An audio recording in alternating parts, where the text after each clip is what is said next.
Chapter 408. The eyes of the stars shone brighter and brighter. A thumbnail map of the entire castle appeared in Midya's eyes, and a smile appeared on her face. For tonight, she was just a spectator, but that didn't stop her from putting herself in the shoes of the audience. In fact, most of the diviners had a habit of acting. It was easy for them to put themselves in the shoes of a certain person. "Today is really a good day," Midya whispered to herself as her eyes swept across the room. The protagonist and the supporting roles, the good and the bad, the lights and the stage were all in place. Now, it was time for the show to begin. Wait. Why is he here? Who? Midya's exclamation made the people in the carriage couldn't help but ask. Midya looked at the shining stars somewhere in the castle. After a long while she said, "Dark Diamond." The entire castle had been sealed. All the dormitory buildings were separated by a barrier. But one person stepped out of the dormitory tower before the curfew arrived. Was this the inevitable development of the story, or was it the guidance of fate? After being surprised, Midya couldn't help but become more interested. In her excitement, she finally remembered her original purpose of accepting the invitation to become a professor. She wanted to observe this year's students closely and interpret a prophecy related to the stars, the black fog, and the abyss. And now, the son of the stars in her eyes had stepped onto the stage. Why do I feel like it will be an unexpected surprise? What unexpected surprise? I don't like unforeseen events. However, the voice in the carriage became stern. Midya smiled and said, "Don't worry, Sarah. Don't you want to see who is the most worth betting on?" Sarah Shi-Erfu whispered, "Midya, it seems that you are not suitable to be a professor." Midya spread out her hands and couldn't help but smile. "Isn't there no one more suitable than me? Why don't you find another one?" Professor Shi-Erfu ignored her. "Why did Dake appear in the castle? Is he in trouble?" Midya squinted for a while. The walls of the castle blocked her sight, but she didn't rely on the naked eye to see. After a while she said, "I saw pitch-black filth around him. There is no doubt that he is in trouble." Seeing that Professor Shi-Erfu was about to make a move, Midya reminded him, "The ceremony has already begun. Dake's appearance is already a variable. If you interfere again, I don't think I need to remind you of the consequences, right?" Professor Shi-Erfu fell silent. "Since you're the one who found me, I've already made arrangements according to your wishes. I hope you won't waste my time and effort. What we need to do now is wait. But I'm curious, how did Leah convince you?" Shi-Erfu raised his head to look at Midya, and a bright smile suddenly appeared on his face. "Why do you think she convinced me?" In front of the teacher's dormitory. Boom. The storm sword, which was wrapped in air currents, slashed at the void once more, but even with the enhancement of sword dance, the slash could only cause ripples. Dake observed the ripples of the enchantment with a dignified look, and suddenly understood. The slash of the Diru beast slash was instantly dispersed throughout the enchantment. In the end, the force exerted by the slash became extremely weak and couldn't cause any damage to the enchantment. So that's how it is. Dake recalled the Diru beast and couldn't help but ponder, but this kind of enchantment, who in the world set it up?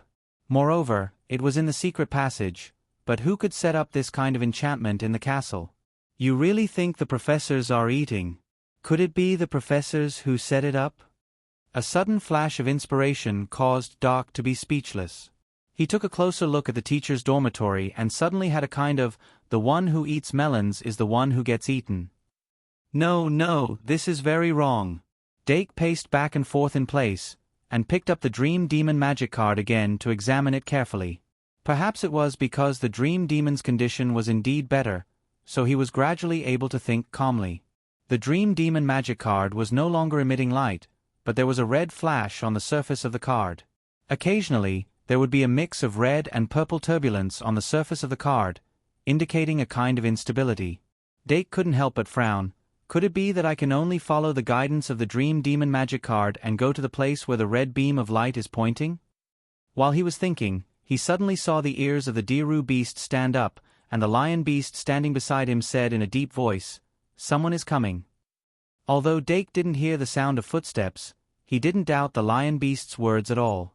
He put the Dream Demon magic card into his sleeve and asked, "Which direction?"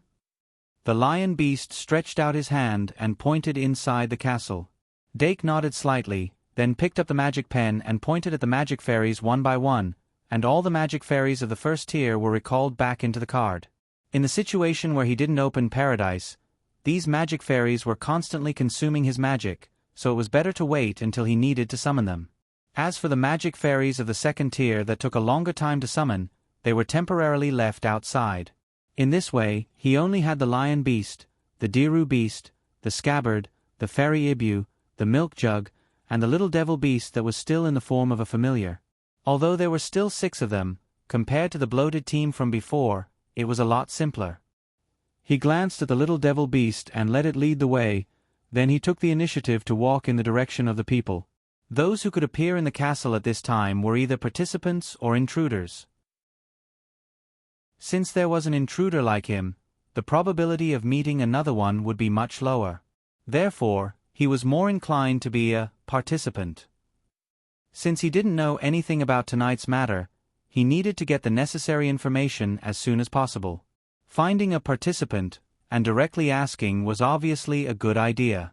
When he returned to the castle, Dake quickly heard the clear sound of footsteps, which made him realize that the other party didn't have any intention of hiding. Who could it be? Dake's thoughts were quickly turning. The first person he thought of was Lia Goethe. As the most suspicious person at the moment, the existence of Lia Goethe was a mystery. Even if she was simply identified as the initiator of tonight's matter, there was a high probability of hitting the bullseye. But if it really was Lia Goethe, it was unlikely that she would walk over so calmly. Then, is it Professor Mitya? It can't be White Gouda, right? In this kind of matter, the possibility of involving someone with the special identity of the hero's child was very high. Dake followed the normal logic to think. The sound of footsteps was getting closer and closer, and the 2 sides were quickly approaching. Before the answer was about to be revealed, Dake suddenly heard a trace of disharmony from the sound of footsteps. Then he suddenly thought of a suspect that he had almost overlooked because of his gradually decreasing presence. The hero of the spear, Ryan Hux. "Good evening, Professor Hux." Seeing Ryan Hux appear from the corner, Dake showed a trace of an elegant smile and politely greeted him. "Dake Dimming, it's you?" Professor Ryan Hux couldn't help but frown after seeing Dake. Dake Dimming appeared in front of him. Although he was wearing pajamas, the few magic elves that followed him closely gave him an aura. Especially the tall and mighty lion beast, it was not to be underestimated. Compared to him, Ryan Hux was only supporting himself with a cane. He was wearing an ordinary professor's uniform and was dressed very cleanly. The prosthetic eyes and limbs that were custom-made by Professor Ka Zayer made him look no different from a normal person. Even though he was already old, the heroic spirit that was gradually recovering still made him look quite handsome. Originally, he didn't need the cane anymore. But he never let it go. It was the sound of this walking stick that exposed his identity. Dake was mentally prepared in advance, so he was more calm at this time. "Professor Hux, my magic elves had some problems during the competition. They suddenly acted up before I went to sleep. I had to go find Professor Ka Zayer." A trace of obvious pain flashed across the lion beast's face. At a place where Ryan Hux couldn't see, the Dilu beast fiercely pinched its thigh. Ryan Hux noticed the lion beast's expression. His gaze moved slightly and he said, "I just heard a loud sound. What happened?" Dake said helplessly, "A barrier appeared outside the castle. I tried to break it but couldn't. Professor, do you know what's going on with that barrier?" Ryan Hux suddenly frowned. "Barrier?" No wonder the surroundings suddenly became quiet. "Bring me to take a look." Dake retreated slightly and let Professor Ryan Hux walk to his side. Then, he started to return. "You can touch the barrier at the door over there." "Professor Hux, did you lose sleep tonight?" Ryan Hux smiled at him. "You don't have to test me. I entered the castle to follow a suspicious person. It seems that someone is going to be restless tonight." Dake's thoughts turned and he asked curiously, Who is it? Ryan Hux shook his head and said, I don't know. I only saw her back. She ran very fast. If my right leg was still intact. Dake, can you describe her back? Ryan Hux. Just a woman's back. If I had to find a characteristic, it would be her hair. It was as red as blood. Dake's eyes flashed slightly. The clues in his mind started to piece together quickly. Leah Goethe. Ophelia Bullard. Olivia Copernicus. A woman with blood-red hair. Even though there was no conclusive evidence that they were the same person. But Dake had already instinctively linked them together. Of course, he wouldn't be so 100% sure. When they reached the door, Dake slowed down slightly.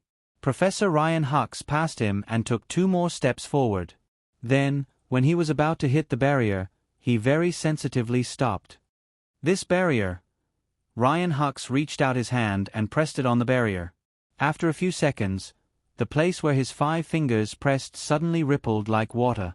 The ripples became larger and larger, forming a huge circle. Dake's eyelids twitched. He had a better understanding of the hero of spears. Perhaps it was because Professor Ryan Hux's down-and-out image when he first arrived was too deep. Every time he habitually talked about his deeds, it always gave people a feeling of bragging. So much so that the students gradually ignored the fact that he was the hero of spears. But he was indeed the hero of spears. Phew! When Dake became more alert, Ryan Hux had already retracted his hand. He turned around and said, I've seen this barrier before. It smells like an astrologer. For this type of barrier, sunrise and sunset are nodes. As day and night change, the barrier will change and it will most likely be directly removed. Dake frowned slightly and said, So, as long as we wait until dawn, we can go out? That's right. In fact, whether I'm right or not, we can go out by dawn. Ryan Hux winked and pointed at the teacher's dormitory behind him. Dake rolled his eyes and said, Then Professor, what should we do next? Wait here. Ryan Hux said, My suggestion is that you wait here while I go catch someone. By the way, do you know how many astrologers there are in the academy? I don't know. Dake said casually, but I think this barrier related to astrology is most likely the work of Professor Mitya. Professor Hux, what do you think? Ryan Hux picked up his cane and took 2 steps forward. Very good. Your thoughts are exactly the same as mine. It seems that we have a lot in common. Dake asked casually, Then Professor, can you tell me why you came to work at the academy? Ryan Hux smiled. Teaching and educating people. I'm lying, of course it's because of the good treatment. Look at me now. I have arms and legs. Even my hair has grown out. When I was thick-skinned enough to volunteer, I'm afraid it was the best choice I've made in the past 10 years. Dake nodded seriously. Shangmalian Academy's treatment of teachers is really good. The teacher and student chatted back and forth, and the atmosphere was unusually warm. Dake didn't follow Ryan Hux's suggestion to stay here and wait for dawn. Ryan Hux also didn't mention it again. The 2 of them chatted as they walked, and in the blink of an eye, they returned to the interior of the castle. Dake intended to follow the direction of the Dream Demon magic card, but of course he couldn't tell Professor Ryan Hux in detail. Ryan Hux said he was going to catch someone, but he didn't reveal any information related to it. Even so, the 2 of them didn't stop their footsteps. And the direction they were moving in almost coincided with the direction of the Dream Demon magic card. In order to ensure the recovery rate of magic power, Dake also kept Fairy Ibu and Milk Kent back into the magic card, leaving only the Lion Beast, the Diru Beast, the Scabbard, and the Little Demon Beast. After the 2 of them went up to the 3rd floor of the castle, they encountered a large number of patrolling golems. However, Ryan Hux waved his academy card at the golem and dispelled all of them. In this way, when the 2 of them stopped, they had already arrived in front of the statue of the Grand Magus that Dake was familiar with. Chapter 409. If we continue forward, we will reach one of the entrances to the secret passageway. Dake's heart skipped a beat as he realized that this time, the home ground was likely to be in the secret passageway. But since it's in the secret passageway, why would they surround the entire castle with enchantments? Is it to prevent interference, or is there some other reason? Just as Dake was thinking about this, Ryan Hux suddenly stopped in his tracks and said, "There are footsteps." Although Dake did not hear anything, he immediately stopped in his tracks. After that, Ryan Hux glanced at him, reached into his pocket, took out a magic card, and winked at him. It was Dake's first time seeing Professor Hux use a magic card. He could not help but ask curiously, "Professor, are you a magus too?" Ryan Hux gestured for him to keep quiet and silently chanted the summoning spell. Although he spent a little more time, he did succeed in activating the magic card in his hand. Then, a layer of light like a veil emerged, covering the two of them and the magic fairies. Dake felt the light and thin veil covering his body, and his eyes were filled with curiosity. He remembered the URL. Vipkanchu. VIP, but then, he did hear footsteps approaching quickly. He could not help but subconsciously move behind the statue. But Ryan Harris grabbed his arm and stopped him. In the next second, someone quickly passed through from another intersection and suddenly appeared in their field of vision. Dake's eyelids twitched, and he immediately realized that the other party did not notice him at all. Is it a magic card with an invisibility effect? He suddenly realized, but then he thought of the invisible person from before and could not help but feel strange. But this was not the time to be thinking about the invisible person. After all, there were many people who had invisibility magic cards. Dake focused more on the newcomer. What made him feel extremely surprised was that this person was actually his opponent in the duel festival, Tom Nixon. How could it be him? Doc furrowed his brows, then suddenly focused, because he suddenly realized that there seemed to be someone approaching from behind Tom Nixon, or rather, following him. Tom Nixon didn't notice the existence of Dake and Ryan Hux at all. He ran past them quickly. Then, tonight's main character finally appeared. White Gouda, as well as his followers. Luo Boat Broheim. Dake felt a sense of relief when he saw the two of them. It was as if something had returned to his grasp. In short, it was very warm. The corners of his mouth unconsciously curled up. White and Luo Boat didn't notice them either, and soon ran past them. When the footsteps of the three people gradually weakened, Ryan Hux put away the magic card, revealing Dake and the magic elves. Ryan Hux said, "Look, what did we find?" Dake, "A cat and 2 mice. Ryan Hux couldn't help but laugh. "Why can't it be 3 rats? Let's go. Let's catch up and see." Saying so, he moved quickly, and Dake immediately followed. Ryan Hux deserved to be called a wartime hero. He was quite proficient in tracking, and he was always following behind White and Luo Boat, so that they didn't notice him in the slightest. After a short while, the two of them arrived in front of a wall. "It's here." Ryan Hux touched the wall and confirmed, "They went in from here. There are many entrances to the secret passageway of the Academy, and this should be one of them. But under normal circumstances, the entrance to the secret passageway should have already been sealed. How did they do it?" Dake was silent for a long time, and suddenly turned his head to look behind him. But there was only darkness behind him, and it was terrifyingly quiet. In the carriage at the top of the spiral clock tower, Midya Bartholomew almost subconsciously leaned back, and then said with a laugh, "What do we do, Sarah?" "You've been discovered." Sarah Shi Erfu said softly, "Salad." Dimming, "Did you discover something?" Ryan Hux asked suspiciously. Dake turned his head and took a deep breath. "It's nothing. I think that the seal on the entrance to the secret passageway has been broken. The reason why the castle was covered with a barrier is to isolate the senses of the professors. Shall we continue?" Ryan Hux shook his head. "I don't know anything about this secret passageway, and I don't have the confidence to protect you. So, I'll continue. You stay here." Dake was startled. He was about to say that he didn't need protection, but Ryan Hux suddenly raised his head and looked at him, his eyes full of warning. "You're still young, and you have a bright future ahead of you. Go back." After saying this, Ryan Hux's eyes softened, and he added, "If you still want to get an A in this semester's history of magic." Dake couldn't help but be silent. Professor, you don't have the morals of a teacher. Ryan Huck said casually, after I left the battlefield, I understood a principle. One can't be too moral. Are you going back? Dake could only say, all right, Professor, I'll listen to you. Don't let me see you in there. Ryan Hux left a final warning, and slammed the wall. When the ripples appeared, he stepped through. Dake looked at the wall that had returned to normal. He tucked his sleeves into his sleeves and thought about it, and really did retreat from there. After he was some distance away, he pulled out the Dream Demon magic card, and gestured twice at the entrance to the secret passageway. He then put the card away, and said to the little fiend that had landed on his shoulder, Little fiend, do you think this melon is sweet or salty? The little fiend tilted its head, and said doubtfully, Melons can be salty? Don't play dumb, the Diru beast said disdainfully. The little fiend immediately glared at it. This is called innocence. Dake, oh.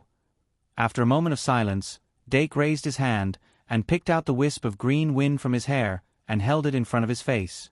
The blessing of the wind spirit, naturally wrapped around his index finger, like a naughty little fairy. Dake stared at the wisp of green wind for a while, and suddenly asked, Professor, can you hear me? Sarah Shi Erfu originally didn't want to answer.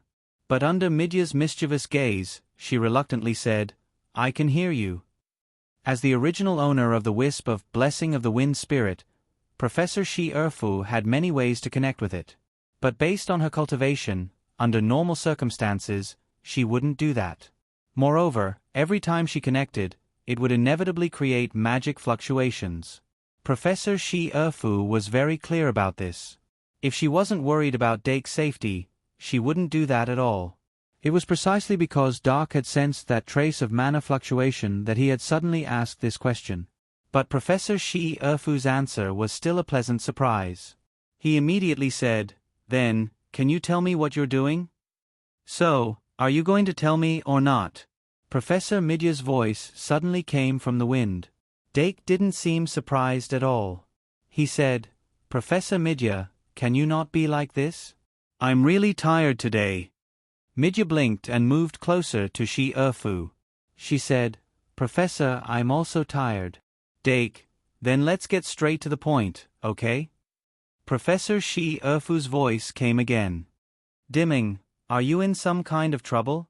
Dake gestured to the magic elves and adjusted his posture. He leaned against the wall and said, There's a problem with my magic elves, and I need help. Professor Shi Erfu was confused. Is it that lion beast? No, Dake said. It's another, dream demon. Professor Shi Erfu, that ghost elven? What's wrong with it? Dake said, It should be related to what you're doing. So, can you tell me the details? Don't worry, I'm very good at keeping secrets. Inside the carriage in the spiral clock tower, Professor Shi Erfu and Professor Midya looked at each other. Professor Midya nodded very seriously and said in a low voice, They're all in the secret passage. Professor Shi Erfu said, It's not that I can't tell you. That's good. Dake sighed in relief. Shi Erfu said, But you have to keep it a secret. Dake, I swear on God. Shi Erfu smiled. I know you don't believe in God. Anyway, remember, you can't tell anyone, even if it's Yvette. Dake, Professor, we can begin. Shi Erfu, okay then. You should know about Ophelia Bullard. Dake raised his eyebrows and said, Of course, we've discussed it many times with her as the center, haven't we? Professor Shi Erfu said, You once met a person called Lia Goethe. Dake's interest was slightly piqued. Professor, are you trying to tell me that Lia Goethe and Ophelia Bullard are the same person? Professor Shi Erfu said, More than that. Olivia Copernicus is also the same person. Although it was unexpected, our previous conjecture was completely correct. That's really good news, Dake said. So, how did you confirm it, Professor? Professor Shi Erfu said quietly, Bullard told me himself. Dake said in surprise, Professor. Shi Erfu's expression revealed a hint of slyness. Yes, I caught her. Dake was really shocked this time. He had been involved in the professor's plan almost the whole time. At the beginning, in order to lure out the invisible man, he accidentally captured the vampire Vlad. Because of that, he overturned all the inferences related to the scarlet blood concubine. Now, to his surprise, he discovered that the completely overturned inferences were actually the truth. In particular, Professor Shi Erfu had caught Lia Goethe without a sound. How did she do it? What was the scarlet blood concubine's past? Dake couldn't hold back his curiosity. Shi Erfu paused for a moment and said thoughtfully, "Ophelia Bullard's magic power is very special. I've added a small program to the 5 key cards as prizes to verify her identity. Once it detects magic waves similar to Ophelia Bullard's, the key card will automatically pop up a message." Dake, what message? Professor Shi Erfu's lips curled. "Come to my office to meet me." Dake asked in surprise. "That's it?" Professor Shi Erfu nodded with a smile. "That's it." Professor Mitya, who was next to her, could clearly see the pride on her face. But what made Shi Erfu proud was not her strategy. She was proud that she had always believed in her student, and that the student had always believed in her. Although Ophelia Bullard said that she wouldn't go, her body still took her to Professor Shi Erfu's office. During that time, Professor Shi Erfu didn't do anything. It was the trust between the teacher and the student that built a bridge between the two. After hearing this, Dake couldn't help but have a strange look on his face. He never thought that things would develop so simply. Now that the identity of Lia Goethe had been confirmed, many things could be deduced. How could a person who tried so hard to sneak into the academy turn herself in just because of a sentence? But speaking of turning herself in, the scarlet blood concubine seemed to have a criminal record? Could it be narcissism? God, how could there be such a thing? But the development of the truth was so unpredictable. Just like how reality was never reasonable, people who always thought according to reasonable logic would often be defeated by illogical reality. Not only did Ophelia Bullard turn herself in front of Professor Shi Erfu, but she also told him all about her plan. "I asked her many times, but she didn't tell me at all," Professor Mitya said sourly. But no one cared about this little bit of heartbreak. Professor Shi Erfu even glared at her. "I haven't held you responsible for sneaking into the academy." Professor Mitya immediately pretended to be shy and said, "But I can't refuse the request of my savior." Dake suddenly shuddered, and goosebumps appeared all over his body. Professor Shi Erfu obviously didn't feel good either, and he quickly continued to explain. Mitya Bartholomew had once gone to the battlefield. The reason was to find a marriage. Of course, this was a more artistic way of saying it. In the end, it was because she was tired of being alone in her mother's womb, so she went to the battlefield to relieve her boredom and see if there were any pleasing male idols. With the identity of a prophet of the Star Tower as a guarantee, she was basically a guest of honor wherever she went. Originally, her safety should have been guaranteed. But she had a restless personality, and accidentally put herself in danger. At that time, the person who saved her was the blood maiden, Ophelia Bullard. Don't talk about why prophets were in danger. If prophets were really such a useful profession, then everyone would want to become one. But in reality, prophets were a profession that many people avoided. In order to save her life, Mitya accepted Ophelia Bullard's request and brought her into the Shang Malian Academy. Of course, at that time, Ophelia Bullard had a very good reason. Ophelia Bullard's original purpose of sneaking into the academy was to see her child, at least on the surface. When Shi Erfu said this, a complicated look flashed through his eyes. Dake said in surprise, "She has a child?" "Yes." Professor Shi Erfu sighed deeply. "I never thought that White Gouda would be her child." Midya added, "No one would have thought of it." Professor Shi Erfu continued, "I don't know if it's because Brett Gouda's bloodline power is too strong or if he did something special, but even now, I can't see any traces of the Blood Clan's bloodline on White. Before, I always thought that White's mother was the daughter of a small noble. She fell in love with Brett because he saved her, and she died in the war. And Ophelia Bullard had been missing for a long time before White was born. Of course, Now we know that she was saved by Brett during the vampire's attack. When Dake heard this, he had a plan in his mind. In other words, the disappearance of the Blood Maiden was fake. In reality, after she was captured by the vampire, she was saved by the hero. However, the hero concealed this matter and married her. Let me guess. The reason the hero hid this matter was to protect the Blood Maiden, and the Blood Maiden needed protection because she was embraced by the vampire? Speaking of this, Dake's heart suddenly skipped a beat, and he said in surprise and bewilderment, "Don't tell me that the vampire who bit her was Vlad?" For some reason, the atmosphere in the room suddenly became silent. After a long while, Professor Shi Erfu said, "Your imagination is really rich." Dake touched his nose and said awkwardly, "It's just a..." But Professor Shi Erfu immediately said, "To a certain extent, you're right." Dake. Professor Shi Erfu continued, "The wrong part is that the vampire Vlad is just a vessel for him." Dake. Who is he? Shi Erfu, the Devil King. Dake. Oh. Shi Erfu. You're not surprised? Dake. I'm very surprised. Midya. Shi Erfu said helplessly, "That's how it is. This isn't information that I should reveal to a first-year student, but since it's you, I don't need to hide it. After Ophelia Blood was captured by the vampires, she was sent directly to the Demon King's side. The Devil King bit her neck and performed the embrace on her, turning the last of the Blood Clan into a blood thrall. After that, the hero Brett God arrived and saved Blood from the Devil King, and successfully escaped. But it was too late. Going from a blood thrall to a blood demon and then to a vampire was a necessary advancement process for non-hereditary vampires.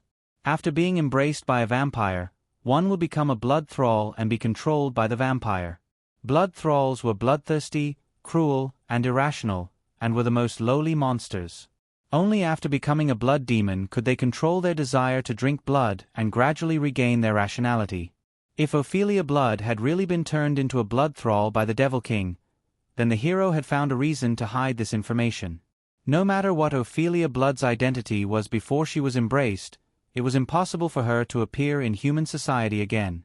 The reason why Ophelia Blood was wanted by the Holy Church at the end of the war was easy to connect. It was probably because the hero who protected her had sacrificed himself. From the Holy Church's point of view, they probably didn't know that Ophelia Bullard and hero Brett God were actually husband and wife. Otherwise, they would have added a child's name to their wanted list. In order to cut off the Holy Church's pursuit, Ophelia Blood chose to turn herself in. With her identity as a war hero and her ability to resist the corrosion of the vampire's bloodline as a member of the Blood Clan, she was forgiven. She was only locked up in Badia prison and not executed. If it had been an ordinary vampire who performed the embrace on her and not the Devil King, she wouldn't have ended up like this. Fortunately, her identity as a war hero did play a role, and she was treated quite well in Badia prison. Not only did she have her own room, but she could also get the books she wanted. Other than not being able to go out, there was nothing else. However, in the 10 years that she was locked up in Badia prison, Ophelia Blood's corrosion of the vampire's blood gradually deepened. She realized that if she didn't take action soon, she would very likely become the Devil King's blood thrall and be controlled by the Devil King. Therefore, she took the opportunity when the heretic church attacked Badia prison and escaped from the prison. All the clues were connected. Dake listened to Professor Shi Erfu's detailed explanation and finally had some sense of reality about Ophelia Blood's experience. At the same time, he also had an opportunity to ask about the Devil King. The Devil King is also a vampire? No. Professor Shi Erfu decisively denied it. The Devil King isn't a vampire, but he has all the characteristics and abilities of a vampire. This came from his vampire vessel, which is Vlad. Dake couldn't help but ask, "What exactly is Vlad?" Professor Shi Erfu explained, "Vlad is one of the countless vessels created by the Devil King. Once the Devil King is killed, he will be reborn in one of the vessels. Therefore, even the hero can only seal him and not kill him directly. This is because no one knows how many vessels he has and where each one is. In fact, all the information about Vlad was told to me by Ophelia Blood." After listening carefully, Dake couldn't help but think, Why does this sound more difficult than Voldemort? Professor Shi Erfu couldn't see Dake's expression and said, let's not talk about the Devil King for now. Vlad's resurrection should be a coincidence. He should have been completely dead. Ophelia Blood told me that Vlad was one of the vampires who invaded the academy during the war. He once came into contact with her, but was later killed in a secret passage. However, the nature of his soul is very special. This might have something to do with him being a vessel, which is the prerequisite for his resurrection. I see. Dake nodded. I have a general understanding now. Then, what was the Blood Maiden's real purpose in sneaking into the academy?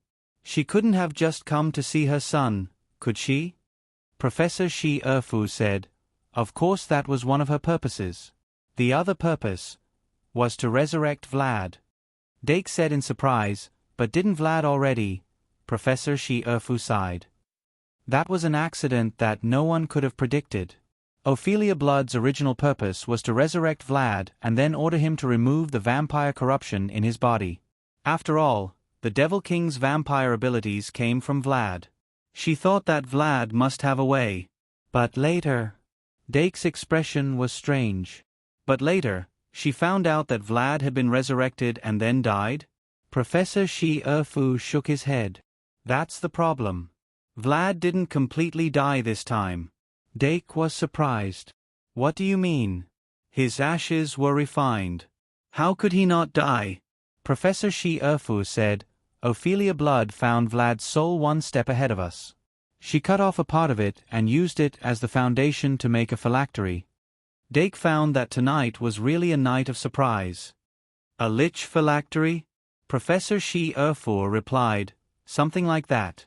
In short, she has successfully regenerated Vlad's soul fragments, and plans to resurrect him again on Easter Day, which is today. I see. Dake suddenly exhaled. I finally understand. Professor Shi Erfu was puzzled. What do you understand? Dake touched the Dream Demon magic card that he put away, but he didn't say that the Dream Demon was refined from Vlad's soul powder. He had more or less determined where the problem with the Dream Demon was. The Blood Maiden had obviously started the ritual. Vlad was probably already in the process of being resurrected. And this time, the resurrected Vlad's memories might very well be restored because of Easter. But the Vlad with memories was the Vlad that the Blood Maiden wanted to resurrect. As a dream demon that was refined from Vlad's soul powder, it would naturally be affected by the ritual.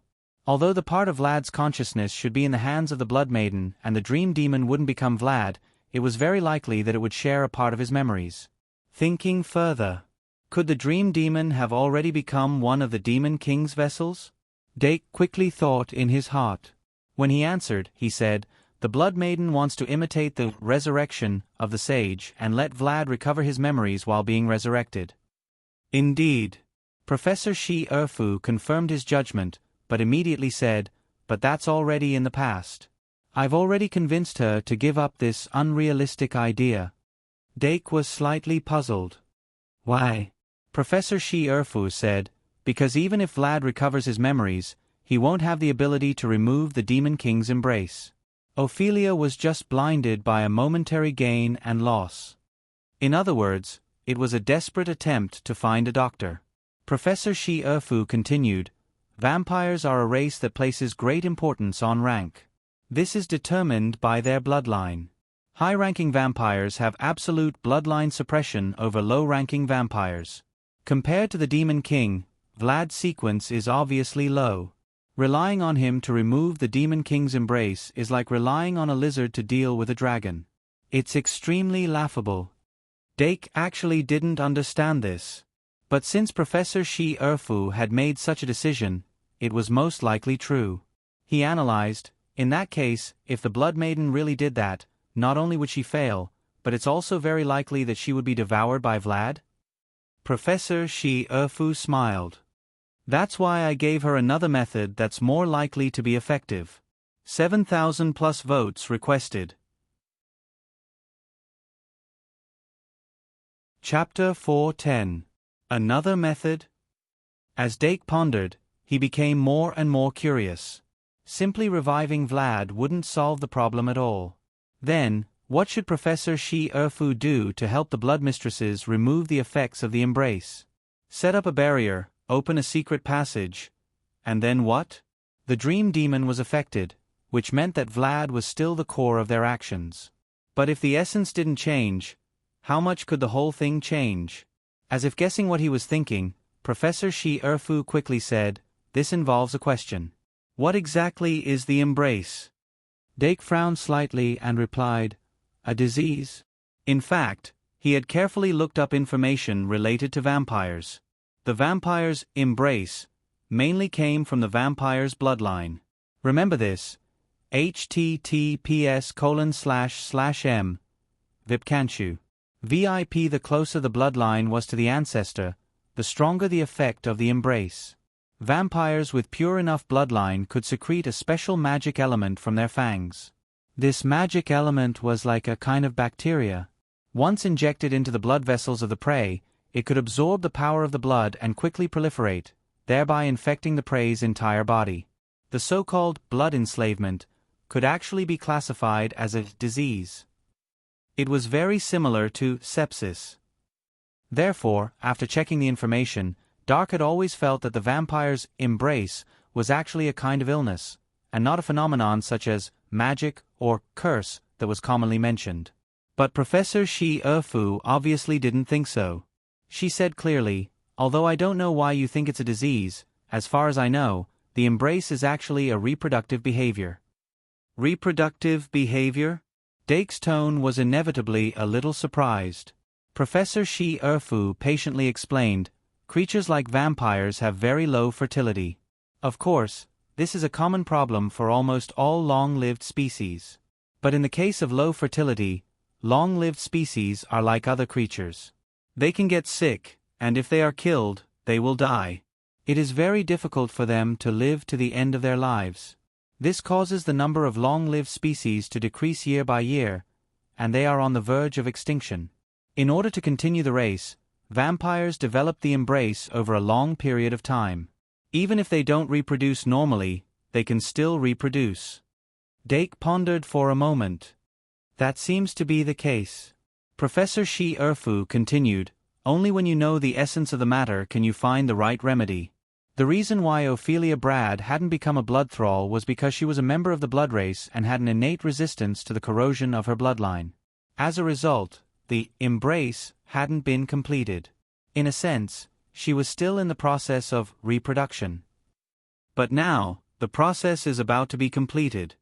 Dake asked curiously, "So, we need to find a way to stop the reproductive behavior. If you can interrupt it." Professor Shi Erfu said, "The problem is that the vampire's embrace is irreversible and cannot be interrupted. It will inevitably continue.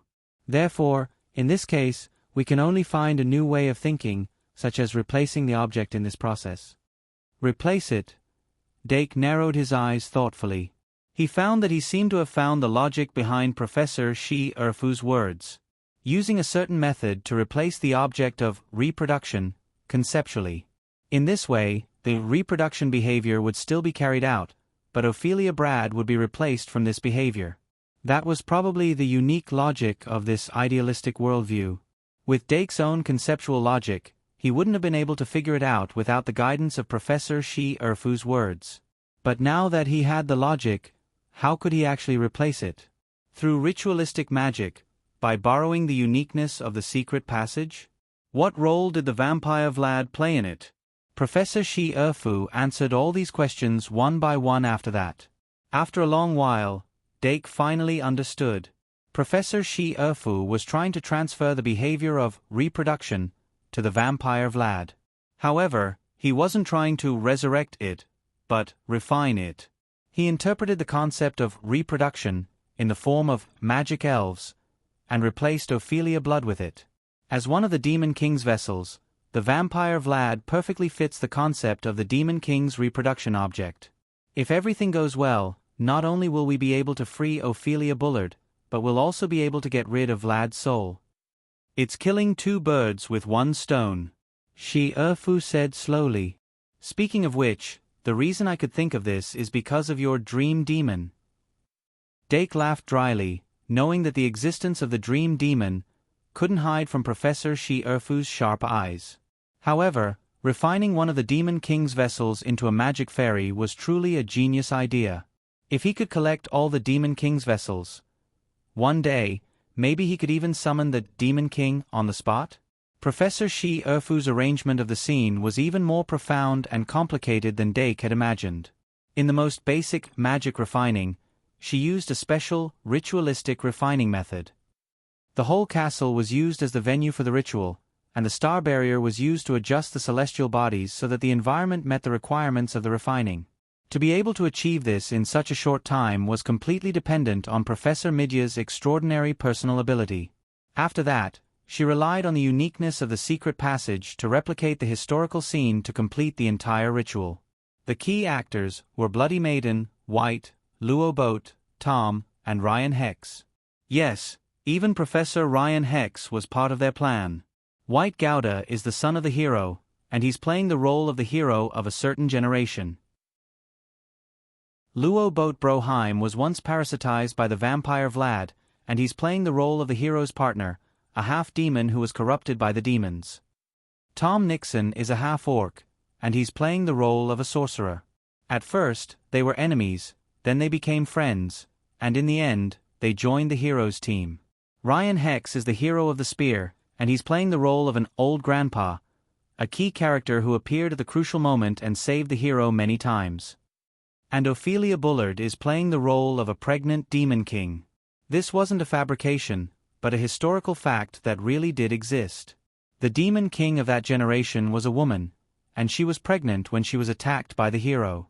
In order to protect the child in her belly, the hero pierced her heart, but at the last moment, she used a secret technique to successfully give birth to the child.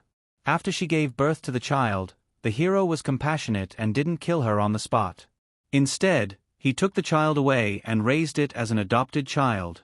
Until the hero died of illness, the Demon King's child didn't show any signs of rebellion. He lived in human society as a demi-human and lived an ordinary and stable life. It wasn't until the hero died of illness that he packed his luggage, left the human kingdom, and returned to the territory of the demons. Then, he took back the throne that should have belonged to him and became the new Demon King. After that, the demons and humans entered a period of peace. But in the end, the peace was broken. The treaty signed by the two sides couldn't be implemented, and the war between the demons and humans broke out again.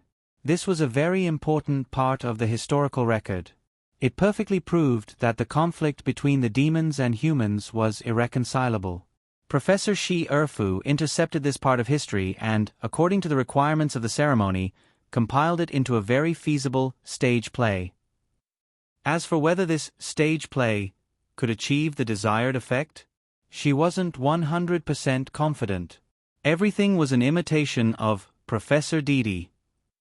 Shi Erfu didn't have any experience. For her, this experiment was also an exploration of the secret passage. It was a hasty attempt, and the real executor of the ceremony was Ophelia Bullard herself. She and Midya only participated in the layout of the venue and the planning of the process. Apart from that, they were just the audience. During the whole process of the ceremony, because her and Midya's existence would have an unpredictable impact on the ceremony's environment, she could only hide in Midya's pumpkin carriage. Midya's pumpkin carriage could isolate and conceal one's aura. It was a very precious magic tool.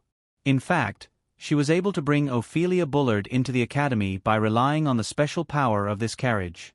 But in this case, an intruder appeared. So my appearance changed the course of history?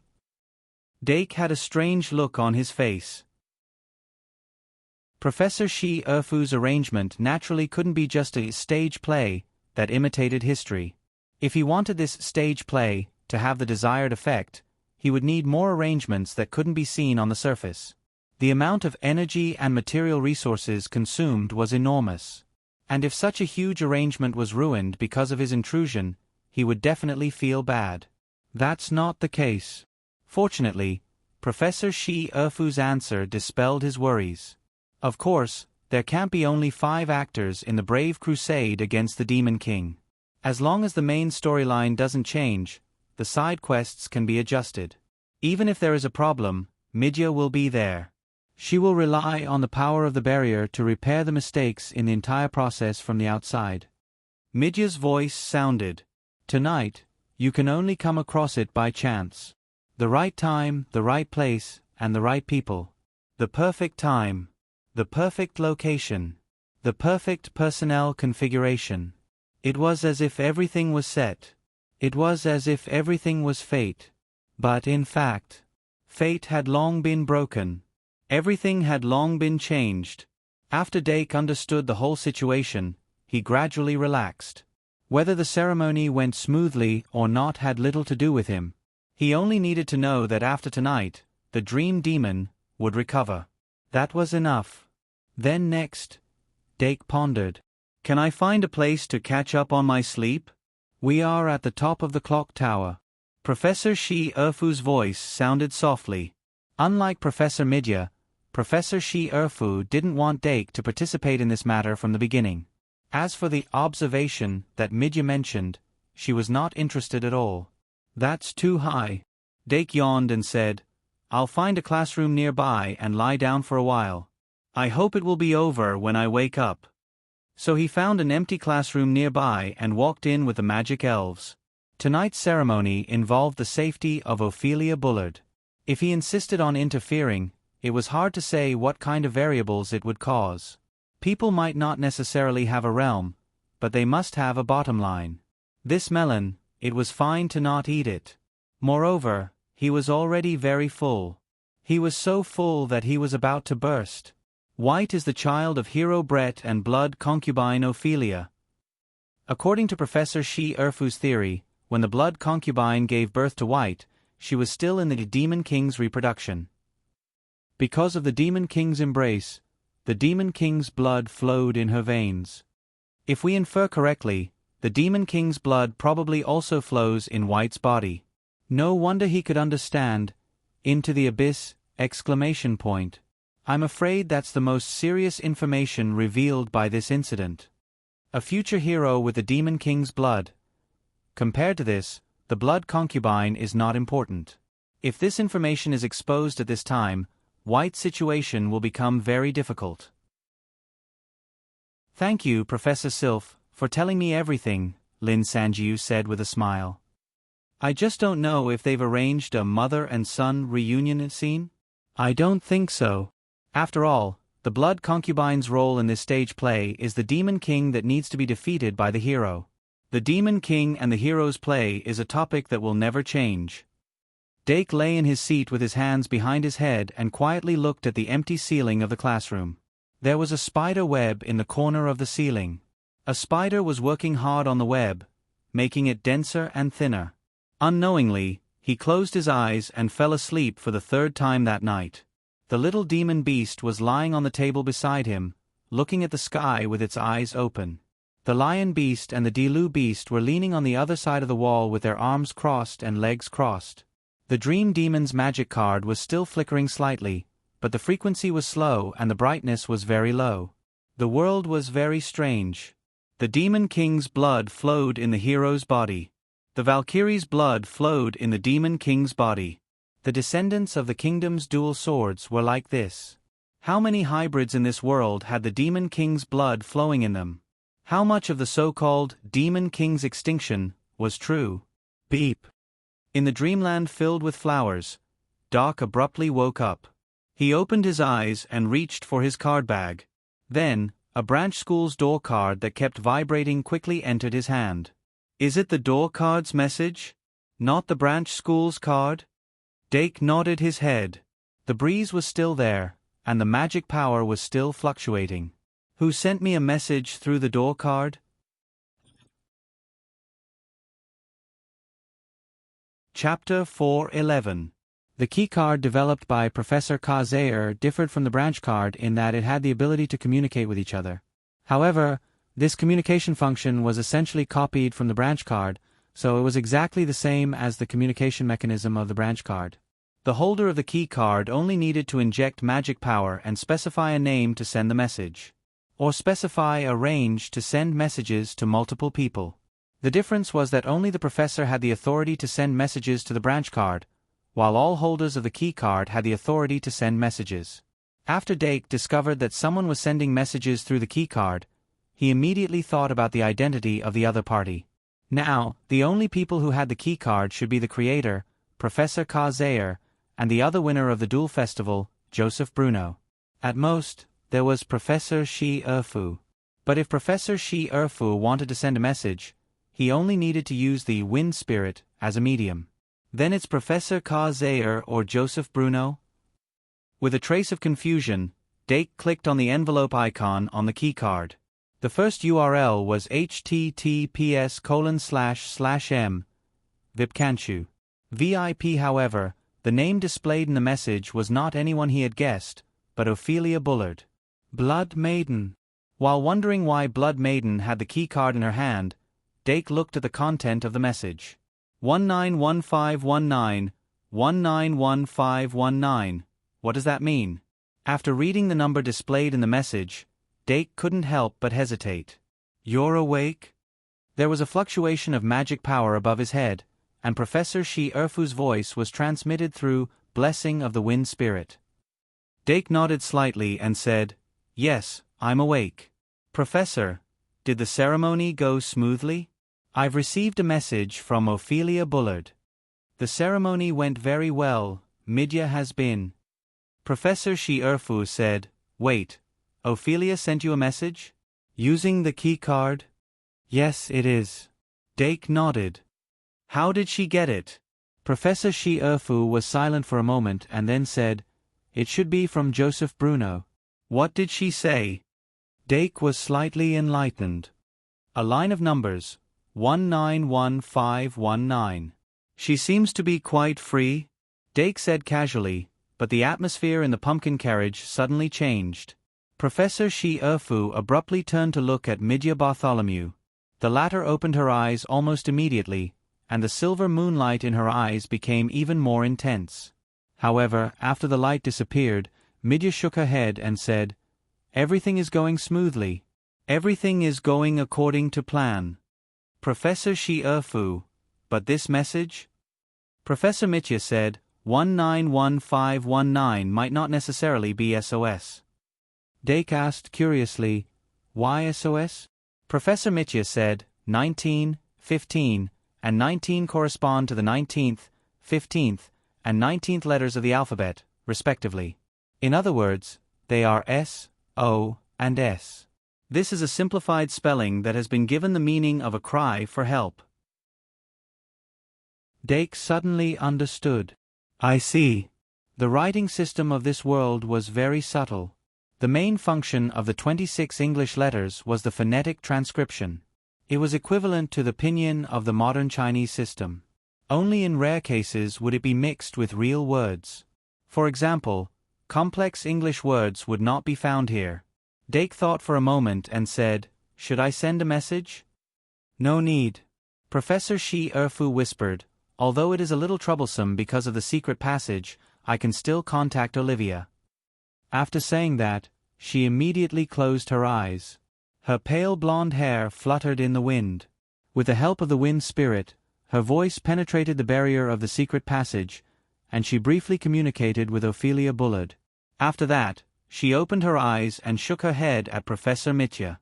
Dake waited for a moment. When he heard no response from the other side, he asked with concern, How is it? Professor Shi Erfu's tone became heavier. She said that she did not send you any message. Sigh. Professor Mitya sighed. It seems that we are in trouble. It was 2:30 in the morning of April 2nd. Dake Dimming had not even started eating his melon when he was halfway through. He rolled down from his seat and waved at the Dilu beast and the lion beast. We have work to do. Is it really okay? Professor Shi Erfu's voice carried a hint of worry.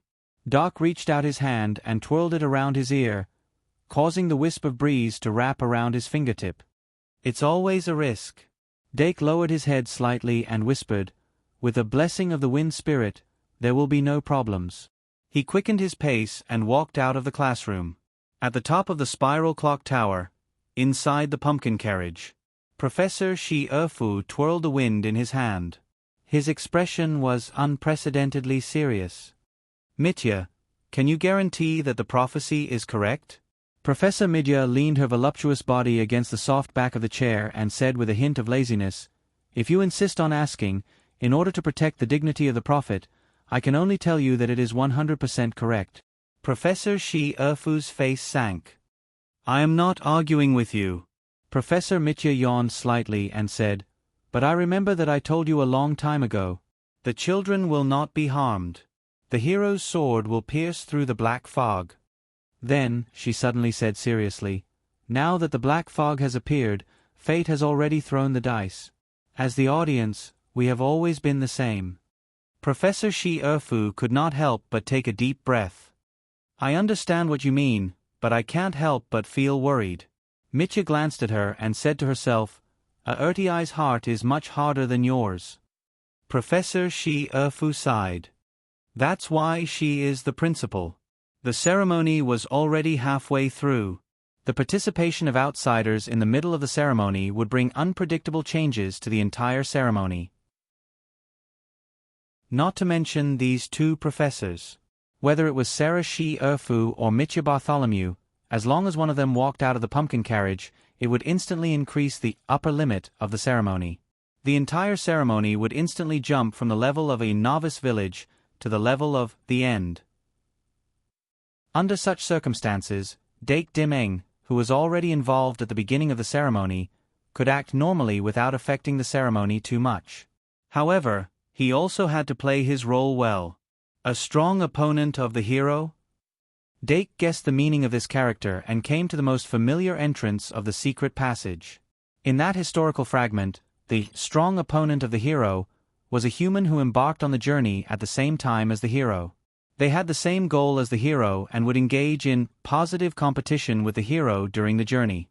In the end, they would often meet up with the hero and fight the Demon King together. In history, there was usually such a character in the Hero and Demon King drama. To borrow a prophecy from Mitya Bartholomew, history is always similar, and reincarnation never stops. However, some strong opponents could grow at the same time as the hero, and some strong opponents would be left far behind by the hero. At the same time, there were also some formidable rivals that surpassed or even replaced the hero. Of course, when that time came, the hero would become a strong opponent, and the strong opponent would become a hero. In this world where hero and hero candidates were many, this kind of situation was common. In the previous era, the strong opponent of the hero Brett God was one of the two swords of the kingdom, the Valkyrie. "It's here." Dake injected magic power into the entrance of the secret passage, and ripples appeared on the surface of the secret passage. According to Professor Shi Erfu, among all the entrances to the secret passage, only the seal here is temporarily opened. "Little demon beast. Vanguard is here." The little demon beast flapped its wings and rushed into the secret passage. Half a second later, half of its head popped out and said, "It's safe." Dake then stepped in. What entered his eyes was the secret passage that he hadn't seen in a long time. The nearby torches were already lit, and the flickering light reflected on the smooth walls. He raised his hand and touched the blessing of the wind elves on his fingertip. The magic wave in it was very obvious that it was becoming calm. Just as Professor Shi Erfu said, the barrier of the secret passage would interfere with the transmission of magic power from the inside to the outside, and the transmission of information would be delayed. What should we do next? The lion beast stepped forward and took the initiative to walk to the front. Follow the guidance of fate. Dake took out the Dream Demon magic card from his sleeve and said pretentiously.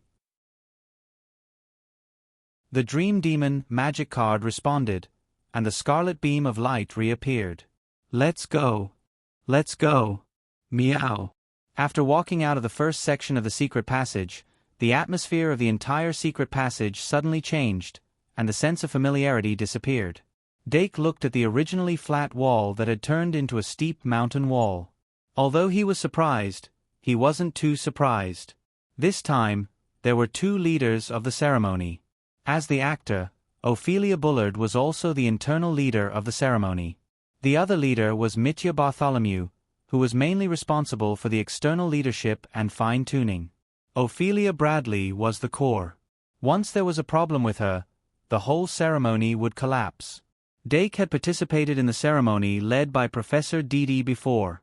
But that ceremony and this ceremony were completely different in nature. This was because there was a difference in the purpose and the object of the ceremony.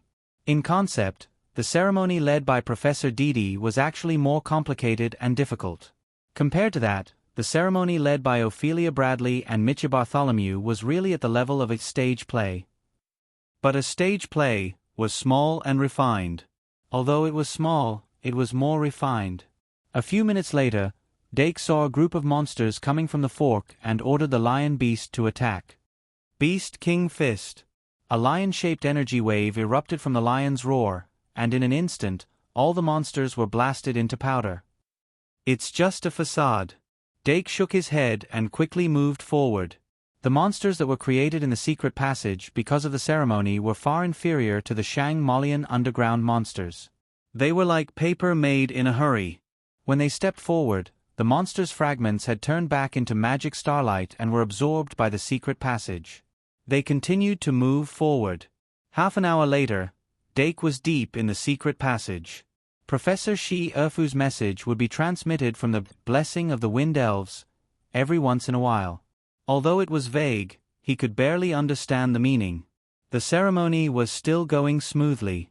Everything was going according to plan. It was as if the line of numbers sent by Blood Maiden through the door card didn't exist. But in this smooth process, there was a hint of oppression that was gradually accumulating. Dake felt a sense of urgency. Another half an hour passed. He finally caught up with the hero's progress and came in front of a huge door. Looking up at the huge bronze door that was quite similar to the door of the two-headed demon's palace in the underground city, Dake took a deep breath. The huge door had been pushed open, and there was a gap that allowed 3 people to pass through side by side. It could be seen that the actors of the hero team were already deep inside. As the core actors of the whole ceremony, White and Luo both knew nothing about the ceremony itself. They were like marionettes, and the one who held part of the script was Tom Nixon, the actor of the magician. But even Tom Nixon only had a part of the script. He didn't know the final goal of the ceremony and was only acting according to Ophelia Blood's instructions. The other actor of the old grandpa, Ryan Hux, was acting based on his own will. The hero of the spear, who was supposed to retire behind the scenes, returned to the stage after his old age. His identity wasn't hidden from the academy. But Principal A. Urti judged that he wasn't a threat, so he was allowed to enter the academy. Professor Shi Erfu didn't know at first, but now he knew everything, so he led him into the situation and let him play a role that he had always been playing. The highest level of acting is not knowing that you are acting. They are using their own will to exert their abilities. To them, everything is real. Dake passed through the gap behind the lion beast and entered the core of the ceremony, Hell Crown. His vision suddenly widened. There was no roof above him, but the night sky was filled with dark clouds. A ropeway paved with iron chains crossed the cliff, and after crossing it, there was a dry land of black soil. The Hellcrown's castle appeared at the end of his vision like the background. A bolt of lightning suddenly struck down, as if it was going to tear the whole world apart. Dake took out 2 magic cards from his card bag and rushed onto the ropeway. In the name of Dake Dimeng, I summoned the Hawkman Wrestling. The Hawkman Wrestling appeared in the light with a sharp gaze and pounced on the vultures that flew out from the cliff. Countless arrows pierced through the vultures' bodies. The problem now is that the ceremony itself is part of the situation. Chapter 4:12. A few minutes later, Dake passed through the cableway safely. He didn't even need to use the flight spell that he had prepared beforehand. Those vultures were just like the monsters he encountered along the way. They were all made of paper and couldn't withstand the attack of the Griffin Man. After he successfully stepped on the black soil, he praised the Griffin Man and put it back into the magic card. Then, he continued to move forward. Their destination, Hellcrown, was right in front of them. According to the message from Professor Shi Erfu, White and the others had all entered Hellcrown and were in the final stages of the attack. Since Hellcrown was the center of the entire ritual, the monsters guarding it naturally wouldn't be as weak as before. The difficulty of the attack would be greatly increased. However, with the help of Tom Nixon and Professor Ryan Hux, it wouldn't be difficult for White to pass through. The difficult part was that this was a ritual with the hero as the core. As the hero, White had to rely on his own strength as much as possible. The rest of his companions could only be used as embellishments and couldn't overshadow the main character. At this point, he needed Tom Nixon, who understood part of the script, to guide him. Guide the hero to crusade against the Demon King. This was also one of the missions of the magician character played by Tom Nixon. Remember the URL M. Vipkanshu. 6. In addition, Ryan Hux, as the old grandpa character, was an old disabled man on the surface and wouldn't easily make a move. He fit the description perfectly. Of course, the current situation was unknown.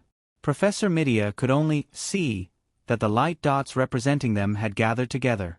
She didn't know if they had met. Perhaps Ryan Hux was still observing in the dark. The purpose of Ryan Hux's trip tonight was just as he said to Dake before. It was to track down the red-haired woman who played the role of the Demon King, Ophelia Blood. Ophelia deliberately walked in front of him and successfully lured him out. The entire ritual seemed to be going smoothly so far. If it wasn't for the digital message from Ophelia Blood using the door card, Shi Erfu and Professor Midia wouldn't have been alerted at all. It was because they trusted Ophelia Bullard. Did something happen to Ophelia Bullard before she contacted Professor Shi Erfu, or after she contacted Professor Shi Erfu? Even after arriving at Hellcrown, Dake was still pondering over this question. He was still puzzled. If it's the former, it means that she deliberately contacted Professor Shi Erfu and guided him to propose this ritual. Then, the final direction of this ceremony is up for debate. Based on this, her statement to Professor Shi Erfu must have been mixed with lies. At the very least, it must have been fabricated to remove the effects of the embrace. Then her original goal was to revive the vampire Vlad and recover his memories. But because he was caught by Professor Shi Erfu, he had no choice but to turn himself in and feign civility. Maybe he had more ideas during the conversation. For example, we can construct such a ritual and create a scene where the Demon King can kill the hero. If the final direction of the ritual is that the Demon King kills the hero, she is very likely to complete the bloodline evolution with the help of the ritual. Just like after being embraced by a vampire, one needs to evolve from a blood slave to a blood demon, and then to a vampire. Ophelia Bullard must have gone through a similar process. If the ritual goes as she wishes, she might be able to obtain the qualifications to become the Demon King. The possibility is not low, but I'm more inclined to the latter. If it's the latter, there's a high probability that the ritual itself affected her and prompted the completion of the embrace. After all, she is the Demon King defined by the ritual. Although human nature is complicated, Ophelia Bullard is the mother of the White Gouda. Even a vicious tiger won't eat its cubs. I hope so. The moment he stepped into the Devil King city, a cold aura suddenly spread out, causing him to shiver involuntarily. Dake glanced at the broken walls around him and found many traces of battle. He pondered for a moment and said in a low voice, "Little devil beast, track." The little devil beast that was flying in the air in the form of a familiar immediately activated the tracking ability exclusive to familiars. Its eyes widened as it quickly gathered information. Its body unconsciously flew in a certain direction. Dake warned the lion beast and the Diru beast respectively and followed behind cautiously. Because the hero was the core, White and the others wouldn't be able to conquer too quickly. Professor Midia was also keeping track of their progress. There was still plenty of time. The entire Hellcrown was a real replica. The internal roads were everywhere. The deeper they went, the harder the little devil beast's tracking ability was. Dake had to take out the Dream Demon magic card and confirm the route with the traces along the way. He then moved forward. The demons along the way were mostly cleared by the hero and the others, so he didn't encounter any obstacles. Not long after, Doc had already penetrated deep into the Demon King city. Should be there soon? Dake felt a premonition in his heart and slowed down his footsteps. His current thoughts were just guesses. His mission was to ensure the smooth progress of the ritual. Even if something happened to Ophelia Brad, as long as the ritual itself didn't go wrong and the final ending of the hero kills the Demon King was successfully constructed, the embrace in Ophelia Brad's body could be successfully removed. In other words, as long as the Demon King was killed during the ritual, it would be fine. The difficult part was that the Demon King was a bloody concubine, one of the heroes of the Golden Era. Against a hero of the Golden Era, what are my chances of winning? No, I'm getting excited. At the top of the spiral clock tower, Professor Shi Erfu, who was still in the pumpkin carriage, narrowed his eyes and looked at the breeze in his hand. The breeze that was supposed to have no form was like dough in front of his 2 fingers and could be kneaded at will. Midya, what do you think the chances of success are? Professor Shi Erfu repeated his question countless times and Midya replied impatiently, 100%. Professor Shi Erfu's face became serious. I'm talking to you. Moonlight flashed in Professor Midya's eyes. Suddenly, her expression changed. It's about to begin. Professor Shi Erfu frowned and immediately reached out his hand. The wisp of wind spirit that had been kneaded into a thin needle immediately trembled violently. Then, the wisp of wind spirit's blessing, hidden in Dake's hair, vibrated at the same time and made a vague sound. The final battle has begun. Dake instantly focused and drew a paradise card in his hand. Lion. Here. After the lion answered, it quickly squatted down. Dake turned around and sat on its shoulder. It raised its hand and supported Dake's body. Then, it stood up straight. Dake's field of vision instantly increased. He stabilized his body and immediately said, "Get ready. Let's go." Almost at the same time, a slightly muffled explosion that was offset by the heavy walls suddenly sounded. The lion didn't need to be ordered and immediately flew toward the source of the sound. The Dilu beast followed like the wind. The little demon beast flapped its wings and followed closely behind. They crossed the road in the blink of an eye. We're here. The lion beast stopped at the entrance of the majestic palace and didn't reveal itself. Inside the palace, Ophelia Brad leaned on the throne with a trace of laziness on her face. The huge throne that was inlaid with treasures was too big for Ophelia's normal human body. She leaned on the throne as if she was leaning on a bed. A head full of blood-red hair flowed down like a waterfall, following the throne to the ground, casually accumulating on the ground like a pool of water. During the ceremony, Ophelia Brad had completely removed her disguise. Not only did she reveal her true hair color, but she also revealed her exquisite facial features. Her skin was white to the point of being pale. Her deep eyes and high nose bridge, coupled with her petite and sensual lips, were abnormally three-dimensional. On her left cheek, starting from the corner of her left eye all the way to her jawbone, there was a thin blood pattern that looked like a musical note. It was enchanting and dazzling. Following her slender neck all the way down, her collarbone was exquisite and delicate. Her slightly sunken shoulders seemed to be sucking in her soul. After releasing herself to her heart's content, Ophelia Brad's heart was surging and broad. Her tight dress perfectly outlined her body's curves and was as prominent as a mountain range. From head to toe, she exuded a strong charm. This was completely different from the information and photos that Dake saw from Professor Shi Erfu regarding Scarlet Blood Concubine. Scarlet Blood Concubine as a student was supposed to be an introverted and shy black-haired girl. The Scarlet Blood Concubine on the battlefield became gentle and skilled, generous and graceful. If what I see in front of me isn't an act... Dake took a deep breath and looked at the audience. The final battle of the ceremony hadn't started for long, but the situation was developing in an unexpected direction.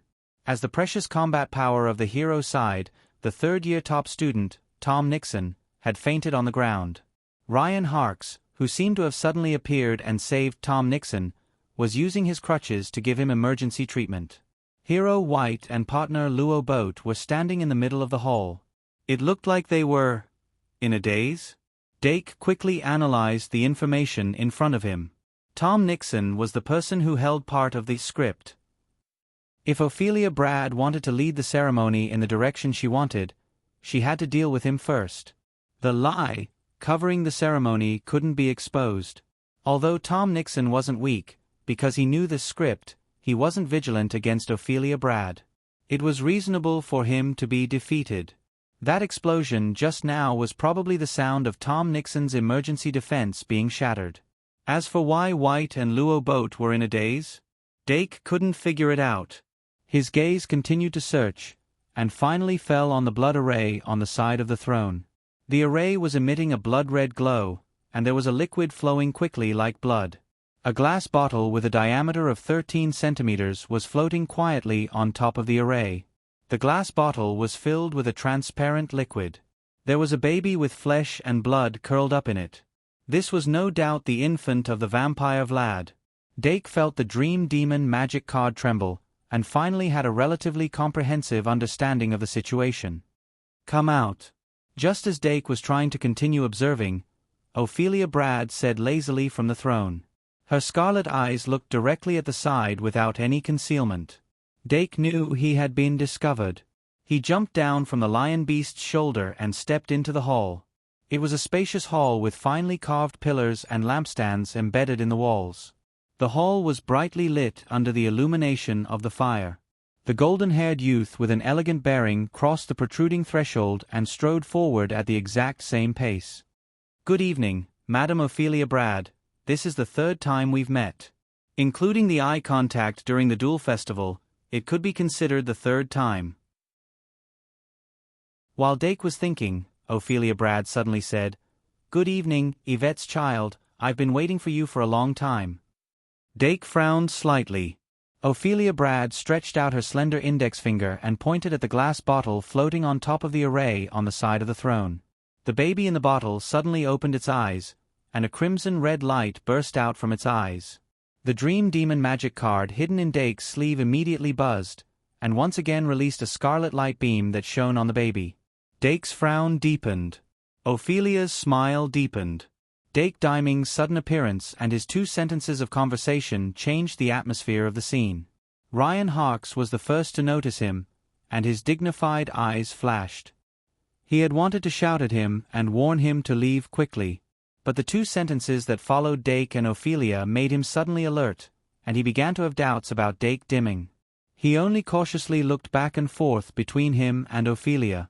White Gouda and Luo Boat Broheim were a bit slower to discover that someone else had entered the hall. The 2 of them turned around at the same time. After Luo Boat saw Dake clearly, he said in amazement, "Dake, why are you here?" But White's face was filled with pleasant surprise, and even when she turned to look at Dake, she couldn't stop smiling. Dake glanced at Tom Nixon on the floor, never having thought that White would have such an expression. But out of concern for his classmate, he still said, "White, don't stand in the middle." But White didn't pay any attention. He didn't even care why Dake had appeared there, and was only eager to share his joy. "Wait, Dake, listen to me. I found my mother. 2 in 1 4,000 plus. Chapter 413. Despite the inopportune timing, Victor's joy was undeniably expressed through his words. It should have been something to be happy about, but in the current atmosphere, it seemed particularly strange. Dake's face sank almost immediately. He suddenly looked up at Ophelia Bullard, and an inexplicable sense of absurdity arose in his heart. He suddenly realized that all his conjectures had been completely overturned by this one sentence. Or rather, the entire situation was completely out of his control after this one sentence. Then, where did the mistake in this whole process come from? Until now, Dake's perseverance had been cultivated through self-restraint, so he didn't panic because of this degree of distance. He accelerated his thinking, trying to regain control of the situation, and said to White, "The mother you're talking about, is it Madame Ophelia Bullard in front of us?" White immediately said excitedly, "You already know? You won't believe it, but Luo Boat and I have been investigating matters related to my mother before this. Perhaps this is the so-called fate. It's the fetters of blood that have drawn us together." As he said this, he subconsciously grasped the pendant around his neck, unable to retreat from his excitement. The picture in the pendant was taken diagonally from behind, and it was his mother's silhouette. The feeling that the scarlet blood concubine, gave him was slightly different from the image of his mother he had always imagined through the picture in the pendant, especially the part about the hair color. But, when a member of the blood clan uses blood magic, their hair color will turn red. Therefore, when he discovered that the mother he yearned for day and night was actually the hero of the Golden Generation, the Scarlet Blood Concubine, he completely ignored this part of the difference. Moreover, his mother was actually still alive, and she was one of the legendary heroes. Just these 2 points alone were enough to make him so excited that he ignored these differences. But his excitement didn't seem to affect Luo Boat beside him. Dake even saw a trace of embarrassment on Luo Boat's face. Dake's eyes flashed, and he said in a low voice, "What made you think that Madame Ophelia Bullard was your mother?" "You think?" "No." White immediately raised her hand and gestured repeatedly. "I don't think, I believe. Let me tell you, I could feel the surge of blood in my veins. It was so surging that the moment I saw her, I knew she was an indispensable existence in my life. As for that senior..." At this point, Victor suddenly pointed at Tom Nixon, who had already fainted, and angrily shouted, "He actually deceived me." Dake glanced at Tom Nixon and met Ryan Hawks's eyes for a split second. "How did he lie to you?" White said angrily, "He said that my mother is a vampire who snuck into the academy to revive the Demon King. The Demon King was clearly still sealed and was not dead at all." "How could I believe such a stupid lie? And how could my mother be a vampire? She's from the Blood Clan, a pure human." White shouted excitedly as he opened his arms and stared into Dake's eyes. His eyes widened as much as he could, but there was an indescribable meaning in them. Dake understood in an instant. Based on the current situation, Tom Nixon did not gain White's trust very well. This could be seen at the beginning of the ceremony. When Tom, White, and Luo Boat appeared in front of him, it was in the form of a chase. Tom probably used some underhanded means to lure White and Luo Boat into the secret passage. Even after entering the secret passage, the relationship between them did not ease up. Professor Midya could only use the stellar eyes and the barrier to observe their position and analyze their movements based on the fluctuations of the ceremony. Inevitably, there was an error in her judgment. In addition, Professor Ryan Hux, who entered the secret passage in order to track down Ophelia Blood, had also entered the secret passage. Although the 4 of them did come to the final battle according to the ritual, the process before this did not completely develop according to the ritual. Until the final battle. The moment White saw Ophelia Blood, he relied on his naturally sharp senses to detect the blood relationship between himself and Ophelia Blood. Perhaps the blood flowing in his body, the blood of the Blood Clan, caused this to happen. Doc could totally imagine that with Victor's temperament, it was very likely that when he first met Ophelia Bullard, he would blurt out, "Mother." Then, Tom Nixon, who had a premonition that the ceremony might go wrong because of this, might do something. For example, he loudly shouted at Ophelia Blood's crime to lead the hero to attack the Demon King. But Tom Nixon, who was immersed in the script, probably would not have thought that he was just a chess piece in a game within a game. Ophelia Bullard had no intention of cooperating with him at all. With a single move, she knocked him unconscious. However, Tom Nixon's words had an impact on White in the end. He probably already noticed Ophelia Blood's abnormality, but he didn't want to face it. Therefore, when he saw Dake appear, he couldn't wait to share his joy with Dake and try to get approval from him. He wanted Dake to tell him that Ophelia Blood was not a vampire, but just his mother. That was why he was so hysterical. However, Dake Dimeng was not gentle to that extent. After sensing White's current state of mind, Dake only said in a deep voice, "White Gouda, do you still remember Professor Mitch's prophecy? History is always the same, reincarnation never stops. You will eventually become the hero, draw your sword, and use your heart to feel what is real." White Gouda was stunned for a moment. He stared at Dake's eyes for a long time, but he only saw the calmness in those green eyes. A sense of powerlessness suddenly rose in White's heart. He suddenly turned his head and faced Ophelia Bullard again. Although he would say a few words sometimes, his experience in the academy this year made him, like Luo Boat, trust Dake Dimeng's ability and character from the bottom of his heart. It was a kind of subtle influence. The same words, when spoken by Dake and when spoken by Tom, were destined to have a different effect. Seeing Dake dimming easily change White's mind, Ophelia Blood could not help but reveal a trace of a smile. When the trace of a smile appeared, it was as if there were bright red flowers blooming behind her, making people unable to help but be intoxicated. This kind of natural charm was like the colorful scales of a poisonous snake, beautiful but highly poisonous. White was momentarily bewitched by this smile, but Dake's words still lingered in his ears. He fiercely clenched his teeth and pulled out the Holy Sword Curse card from his card pack, trembling as he cast the usual summoning spell. The first time he cast the spell, he failed, but the second time he succeeded. An intense golden light burst out from the Holy Sword Curse card, condensing into a holy sword of light in his hand. The outline of the holy sword was still blurry, but the aura of the holy sword was obvious enough. The dazzling holy light to Ophelia Blood was like thick smoke, making her squint her eyes involuntarily. She quietly watched White's actions without any resistance. After successfully summoning the holy sword, the hero bloodline in White's body gradually boiled, resonating with the holy sword. Then, he widened his eyes, and when he looked at Ophelia Blood again, he directly saw the layer of demonic shadow that shrouded her body like a bloody mist. White's familiar, the Minotaur, was a small devil. Therefore, he was no stranger to the aura of the demon race. Not to mention, he had close contact with the vampire, Brad. As a result, his lips began to tremble uncontrollably when he glanced at her. "It's actually true." Dake looked at the Diru beast with an inquiring gaze, and the Diru beast nodded. Dake could not help but sigh. At the end of the ritual, Ophelia Blood exposed her aura as a demon without any concealment. That was already beyond the scope of acting. This proved that her embrace had been completed, and she had completely become the Demon King's blood slave. However, the blood of the blood race did not make her lose her rationality, or she directly skipped the blood slave stage and became a blood demon or a vampire. With Dake's own knowledge, he could not distinguish the difference between blood slaves, blood demons, and vampires. He could only make a rough judgment. Fortunately, it seems that there is still room for redemption. Dake carefully observed Ophelia's reaction, and his thoughts quickly turned.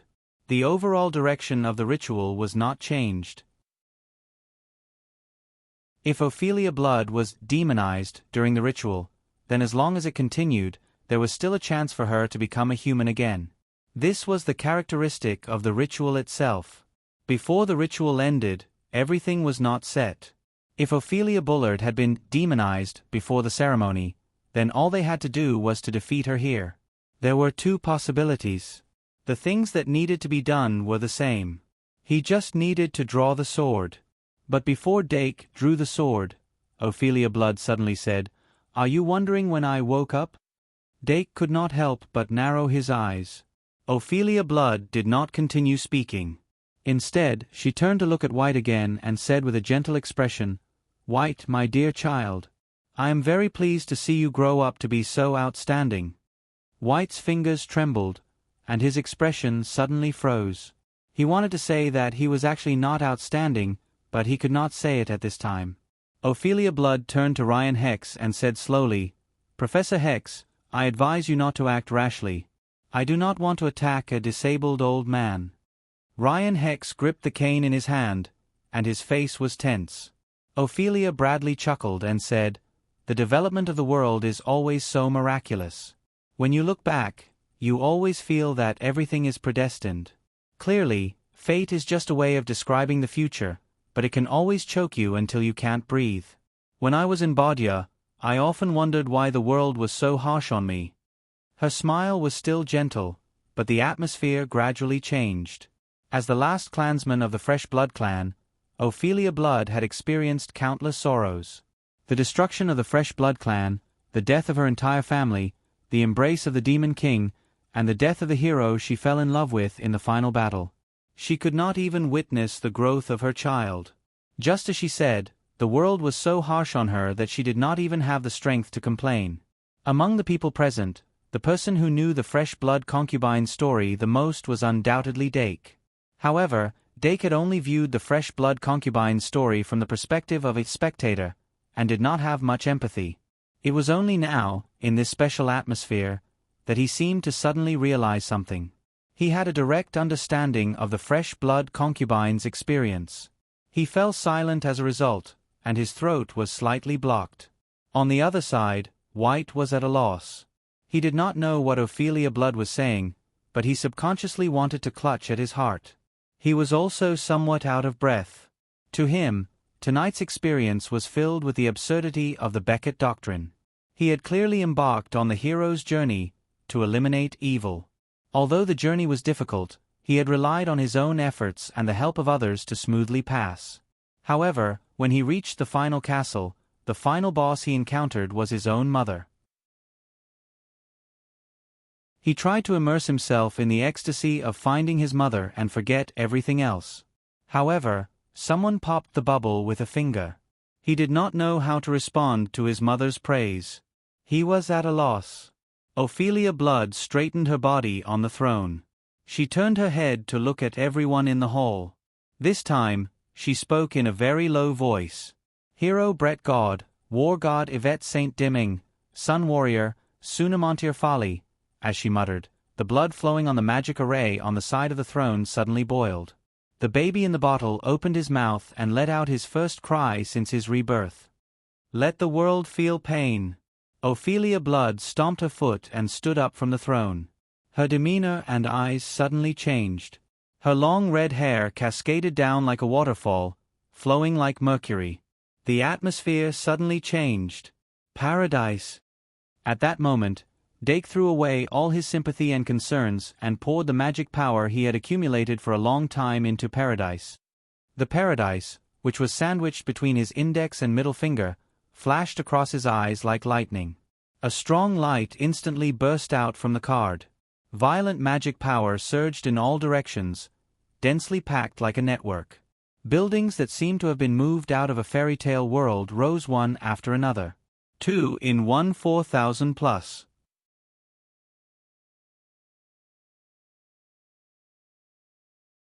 Chapter 4:14. Rumble. The rumbling sound of the building rising resounded throughout the hall. Dake Diming's eyes were like torches. A huge Ferris wheel rose from behind him and instantly pierced through the ceiling of the hall. A merry-go-round with colorful lights hanging on it appeared beside Ryan Hux. He quickly grabbed the unconscious Tom Nixon and leaped away with one foot. But when he landed, the roller coaster's tracks rose like a dragon and brought the two of them into the sky. A light melody accompanied the spinning of the merry-go-round.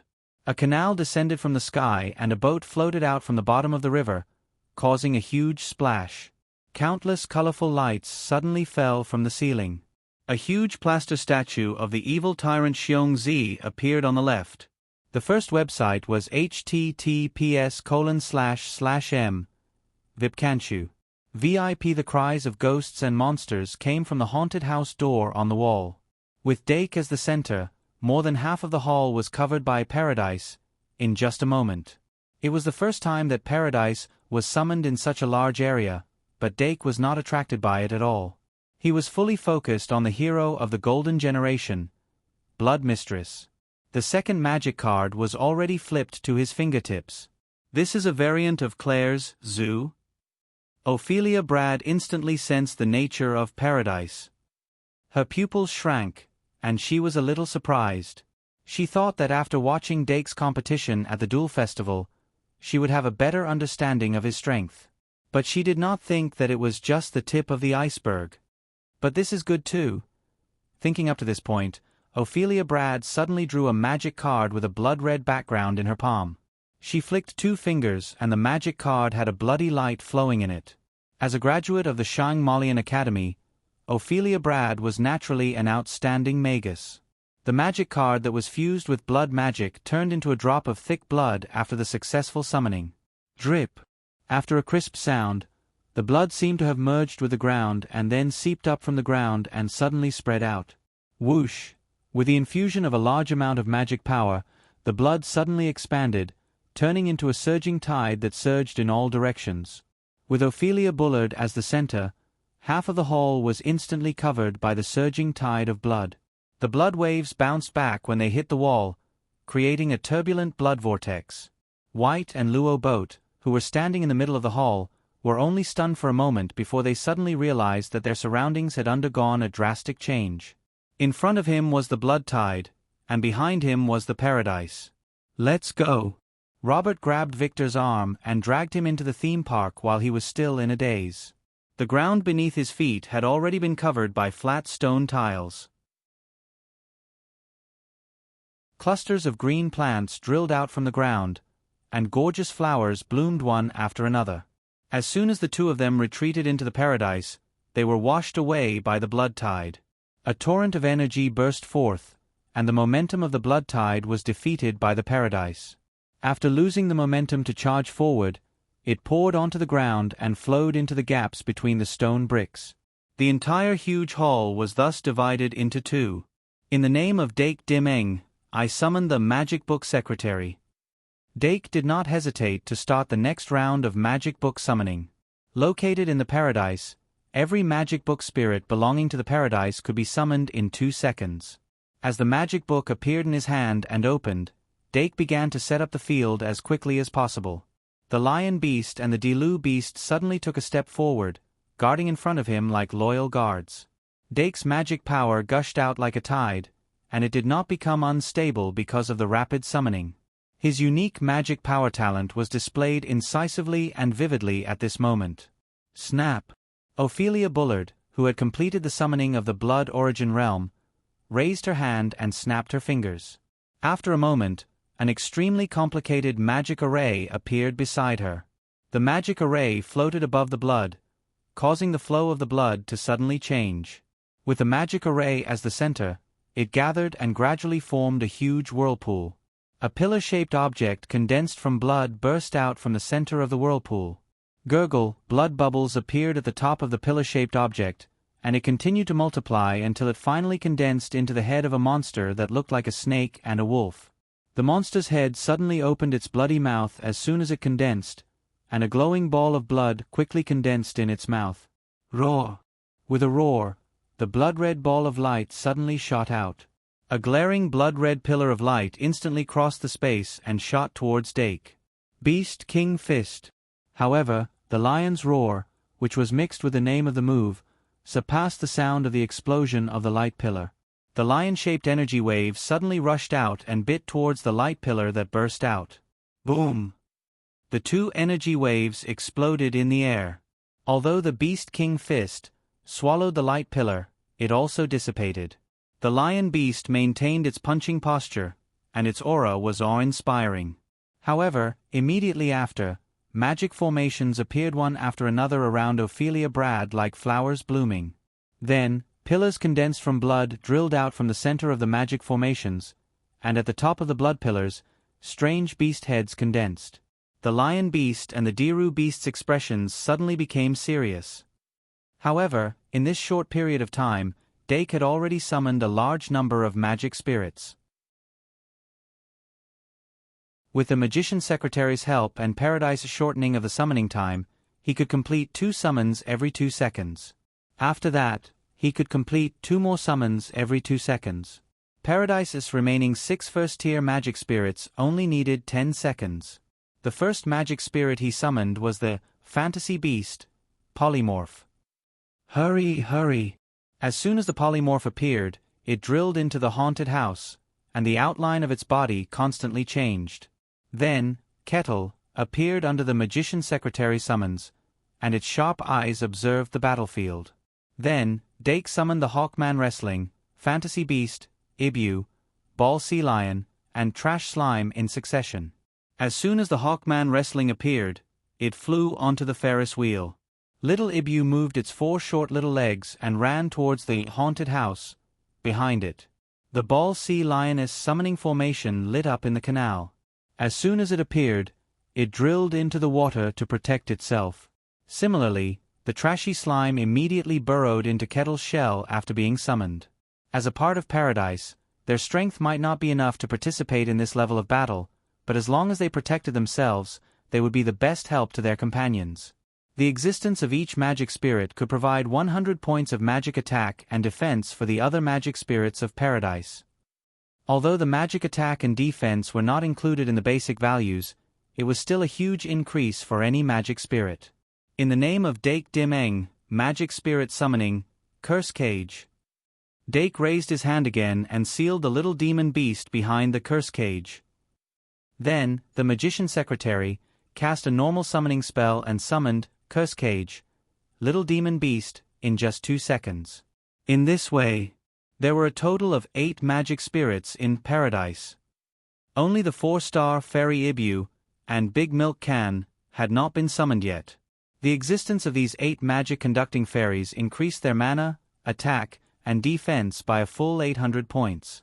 With the single scabbard, the Dilu Beast's attack power reached 1900 plus 500 plus 4 times 300 plus 800 is equal to 4,400 points.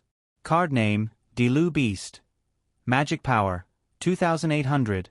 Attack, 4,400. Defense, 2,200.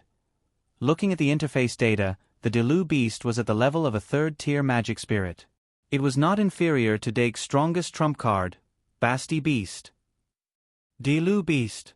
Dake looked up at the blood pillars around Ophelia Bradley and suddenly shouted, "Meow!" The Dilu Beast responded, and the power surging through its body made it gradually excited. It exerted force in its legs and instantly shot out. The white cat with a strong holy aura passed by Wertha God like a flash of light and entered the blood realm in the blink of an eye. The blood that had a corrosive effect was instantly swept away by the holy power. The ground was instantly exposed and then filled with blood. The Dilu Beast ran in the blood with the single scabbard by its side. It held the scabbard in one hand and the hilt in the other. A dazzling white light constantly shot out from the gap of the scabbard. After it crossed the distance between the two sides, it suddenly raised its head and stared at Scarlet Blood Concubine's face with its amber cat eyes. In a real battle, the strategy of killing the leader was always the first choice against magic classes. As long as Scarlet Blood Concubine was killed, everything would be over. The Dilu Beast's spiritual power was condensed to the extreme, and the holy light in its hand became more and more intense. But in the face of this ferocious white cat, Ophelia Brad only smiled slightly, not retreating even half a step. The blood under the Dilu Beast's feet instantly set off waves and destroyed its balance. Then, the monster heads opened their mouths at the same time and shot out blood-red light pillars. More than 10 beams of light shot out, and instantly bombarded the place where the Dilu Beast was. Boom! The sound of the explosion resounded through the palace. However, a white figure suddenly flashed out and pulled out the holy sword, slashing toward Ophelia Blood's neck like a gust of wind. The holy light that erupted from the holy sword was like a sickle weasel when the long sword was waved. Time suddenly became extremely slow. The sword light approached Scarlet Blood Concubine's snow-white neck at a speed visible to the naked eye. In just a moment, the scene of her head being separated from her body seemed to be reflected in the eyes. No! The white Gouda, who was pulled back into the paradise by Luo Boat, opened his eyes wide at this moment. The holy sword that he had been holding in his hand burst out a strong light under the stimulation of his spiritual power. But the Dilu Beast's sword would not stop because of this. As for Ophelia Blood, it was impossible for her to be killed by a single sword strike. Bind! The word that came out of her mouth was clear and pleasant. Her waterfall-like blood-red hair suddenly moved before she could finish her sentence. It burst out at a speed faster than the Dilu Beast. In the blink of an eye, the Dilu Beast's limbs and body were bound by the dense blood-red hair. Its charge and the violence of its sudden swing of the sword were all completely neutralized. The blood-red hair did not touch the holy sword at all. The thickest 2 strands of hair firmly wrapped around the Dilu Beast's wrists. Even with the power contained in the Dilu Beast's 3,200 points of attack, it was unable to break free. A look of disbelief flashed across the Dilu Beast's face. This was the first time it had encountered such a powerful opponent since its birth. It had not expected this scene at all. But as its master, Dake Dimeng would not underestimate the hero of the Golden Era, even though this hero had not been active on the battlefield for too long. Cat's Eye.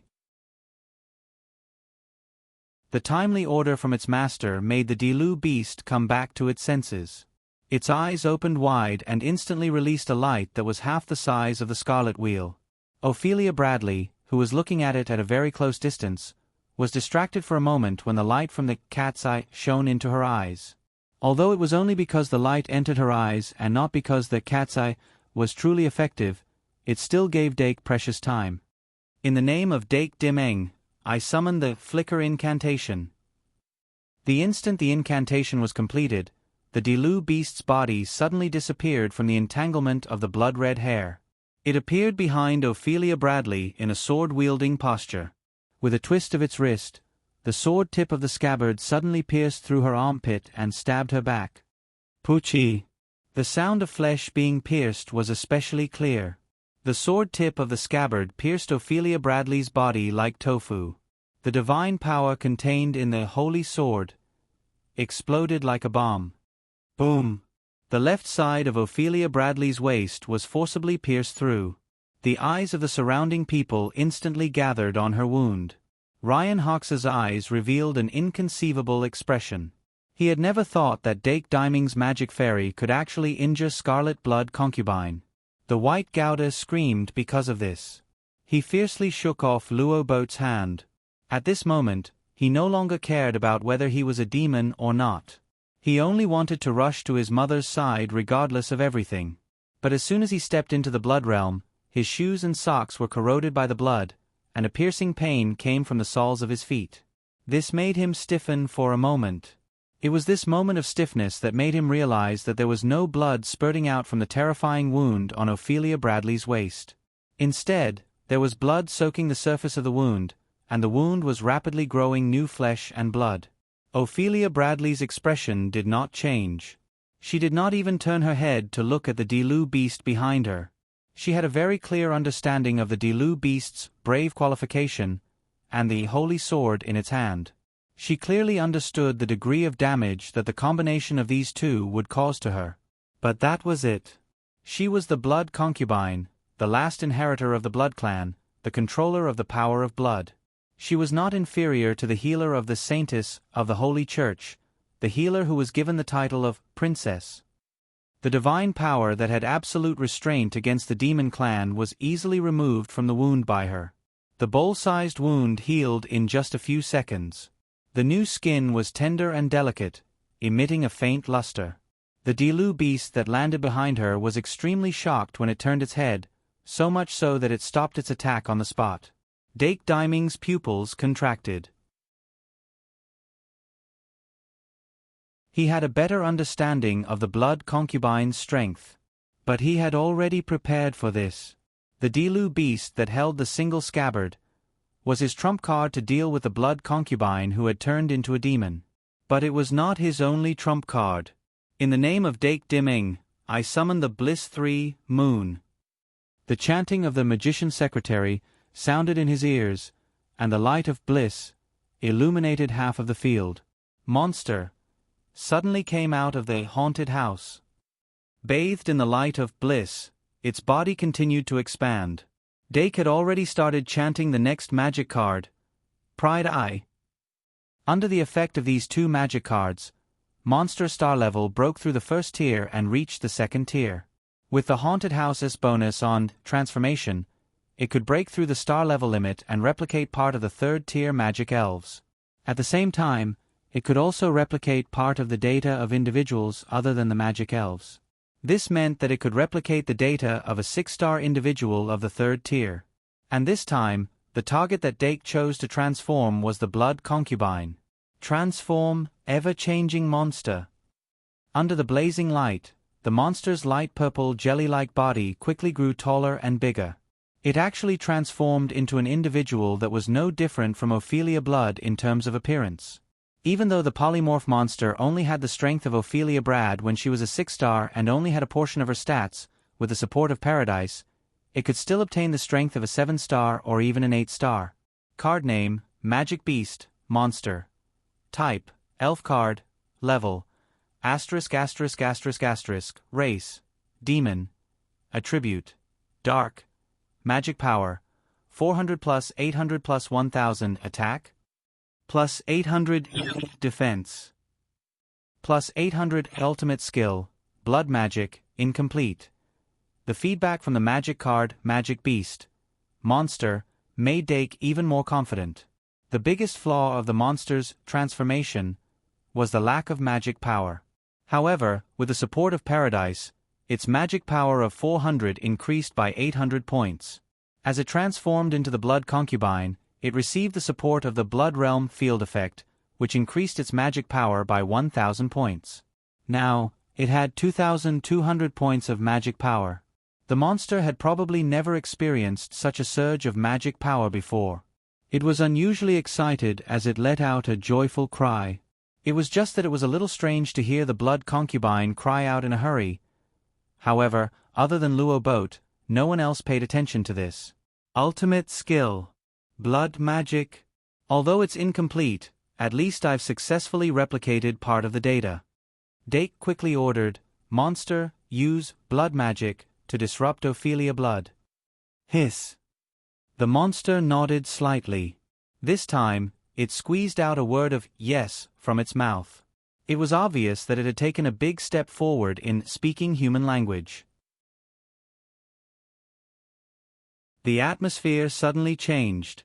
The appearance of the second Blood Concubine caused a huge wave of blood in the Blood Realm. White Gouda turned to look at the clone of her mother. Her face relaxed because Ophelia Blood's wound had healed, and she revealed a subtle expression. On the other hand, Ophelia Brad couldn't help but reveal a look of astonishment. Dark didn't use 100 Faces monster during the Easter Duel Festival, so she had some misunderstandings about 100 Faces monster. She originally thought that no matter how magical this magical fairy was, it was only limited to the transformation of other magical fairies of the same rank. She did not expect it to be able to transform into herself as a magus. While frowning, she immediately released her perception to sense the variegated monster. The Diru beast, who had regained its senses, attacked again. However, Ophelia Blood's hair seemed to have grown eyes. Without any command, it automatically flew back and wrapped around its limbs. Its expression changed abruptly, and it jumped away quickly, looking at Ophelia Blood with a vigilant expression. Ophelia Blood's expression relaxed a little. Obviously, she had discovered that the Blood Concubine that the monster had replicated was still weaker than her strength. However, the monster's transformation still pressured her. It's time to be a little more serious. Under everyone's gaze, Ophelia Blood took out the second magic card. This magic card was different from the Blood Realm. It exuded a kind of neutral and peaceful aura. The appearance of this aura was very abrupt in Ophelia Blood's hands. But in fact, most of Ophelia Bradley's magic cards were like that. Although it was not of the light attribute, it did not have the dark feeling. Come out, Blood Boy. After only 3 seconds of summoning, a ball-shaped magic fairy was quickly formed. This magic fairy's body was not big. It floated in the air like a balloon. It had a cat-like head and stubby limbs. However, its star level was only 1 star. Card name, Fantasy Beast, Blood Boy. Type, Fairy card. Level, Race, Fairy species. Attribute, Fairy type. Magic power, 100 plus 1000. Attack, 100. Defense, 100. Ultimate skill, Blood Spring, Blood Desire. The unique aura of the Fantasy Beast immediately attracted the Dake's attention when the Blood Boy appeared. Gurgle, the Blood Boy patted its belly and spat out bubbles. Ophelia Blood bent her fingers, and the blood under the Blood Boy's feet quickly outlined the shape of a magic array. A blood magic array appeared. Then, a large amount of blood poured into the Blood Boy's body with the blood magic array as a boundary. The ball-sized magic guide sprite began to expand at a terrifying speed. In the blink of an eye, it had become bigger than Ophelia Blood's body, and it was still expanding. Dake's eyes narrowed. He realized that the rarity of this fantasy beast was no less than EV and the shape-shifting monster. He took the opportunity to look at the magic card in his hand and made a choice between Bliss 3 and Pride 3. In the name of Dake Dimming, I summoned Bliss 3. The little demon beast immediately went into the light of Bliss 3, and completed its evolution from Little Demon Beast to Heidi Road Beast.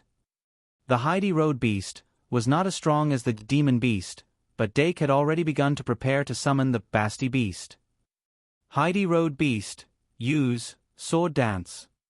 The Heidi Road Beast immediately held the single scabbard in front of him and looked at the sword with full concentration. The face reflected by the sword was filled with a strong desire to fight. Its aura suddenly rose. The turbulent airflow spread in all directions, dispersing the blood that was rushing over again and again. Dake Diming's high-speed summoning and Ophelia Blood's slow summoning formed a sharp contrast. This was a difference in battle tactics, and also a difference in understanding of magic duels. In other words, this was the difference between dueling and actual combat. Duelists who were good at dueling usually like to summon as many cards as possible in the shortest time possible to achieve a crushing victory. However, mages who were born on the battlefield preferred to use the least amount of magic cards and magic power to obtain victory. They were not in a hurry to use all their cards because they would always have more than one opponent. Of course, this did not mean that mages who were actual combat could not summon at high speed. Sometimes, they just did not want to do so. After Ophelia Blood summoned the fantasy beast, Blood Boy, she only used blood magic to support it. In the blink of an eye, the Blood Boy had swelled to a huge sphere with a diameter of 5 to 6 meters. Its magic attack and defense values were also increasing as its body grew, reaching a terrifying level. Its 4 thick and short limbs were now completely shrunk into the huge sphere. Ophelia Blood touched the fantasy beast that had followed her for many years, and then patted it lightly. The Blood Boy began to roll violently. At the same time, the monster's head on top of the more than 10 blood pillars opened its mouth again. Obviously, they had completed a new round of charging, and the second round of light beams was about to shoot out. Rumble! The Blood Boy's rolling momentum was shocking, and it rolled toward the boundary of paradise with a crushing momentum. While it was rolling, its body was still expanding. Even the tall lion beasts became relatively small in front of it. However, the lion beast was not afraid. Ha! After a violent roar, the lion beast suddenly pushed out 2 palms, forcibly stopping the Blood Boy's rolling momentum. Then, the Heidi Road Beast, which had completed its evolution, quickly rushed forward and threw a cat fist at the Blood Boy. Rip! The sharp cat claws tore an extremely long claw mark on the Blood Boy's skin. However, the Blood Boy did not care at all. It opened its mouth and inhaled. More and more blood flowed into its body, causing the blood around it to be sucked dry. After that, it did not use self-destruct like other monsters of its kind, nor did it grow any strange tentacles. Instead, it simply turned its mouth behind itself and exhaled. The energy accumulated in its body exploded instantly, like a rocket launcher, giving itself a terrifying thrust. The lion beast's expression changed instantly. It could not hold on any longer, and was knocked down by the Blood Boy in an instant, flying to the side. The Blood Boy, which had knocked the lion beast away, was unstoppable. It looked like it would crush all the buildings in the theme park and kill all the lives in it. However, Dake Dimming only called out, "Kettle! Hurry, hurry!" Kettle's eyes suddenly became sharp, and the white light that represented its superpower burst out instantly. Ultimate skill. Equal power distribution. The Blood Boy's power was instantly halved. However, its rolling potential did not disappear. Even with the weight of Kettle's body, it was difficult to block the Blood Boy's rolling. However, Kettle still blocked in front of Dake and swung its small fist at the huge Blood Boy. Bang! The attack power from the Blood Boy was displayed. At least, it slowed down the Blood Boy's rolling speed. However, the shift in the point of impact caused Kettle to be immediately pressed under the Blood Boy's body, and the Blood Boy rolled past it. Although Kettle did not receive much damage, it was already crossed. However, with its obstruction, Dake had successfully shifted its position. Dake's focus was not on the Blood Boy. The Sword Dance's Dilu Beast, which had finished charging, raised the holy sword high again and charged toward Ophelia Blood. The blood on its path was instantly separated under the control of the polymorphic monster, making its grip on the ground even stronger when it ran. The sword wind surrounding it could also effectively cut off Ophelia Blood's long hair. The momentum reached its peak. The sword dance's sword was performed to the extreme. It was unstoppable and could kill all monsters. Ophelia Blood turned to look at the Delu beast, charging toward her again. A trace of nostalgia flashed in her eyes. She was so familiar with the Holy Sword's aura. However, when she came into contact with the aura of the Holy Sword, she could only feel a stabbing pain. Ophelia Blood could no longer maintain the coldness between her eyebrows. Her expression gradually returned to how it was when Dake first met her in the Goblin Ancient Bookstore. But it's still not enough. She sighed softly. Ophelia Blood closed her eyes as she felt the ripples of the ritual. The Holy Sword was unstoppable. However, the person holding the Holy Sword was not. In a real battle, no one would allow a sword to touch their body. All the blood pillars turned around at this moment. The thick red light shot out again and hit the Delu beast's body. The Delu beast's charging momentum was immediately stopped. It had to move left and right to dodge the light pillars. Ophelia Blood had already started to summon the third magic card. The blood around her began to stir, but under the suppression of her magic power, it did not succeed in erupting. The difference between her and the polymorphic monster was still too big. The moment the summoning was successful, all the blood in the hall suddenly surged up and gathered crazily on the magic card in her hand. Even the dozen or so blood pillars turned back into magic power. The blood realm instantly dried up. A humanoid magic elf appeared beside Ophelia Bullard. The ripples of the ritual suddenly intensified. 4 in 1 8,000 plus.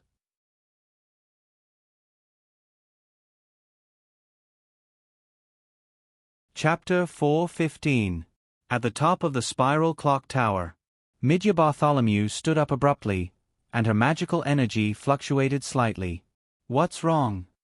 Professor Shi-Erfu asked hurriedly.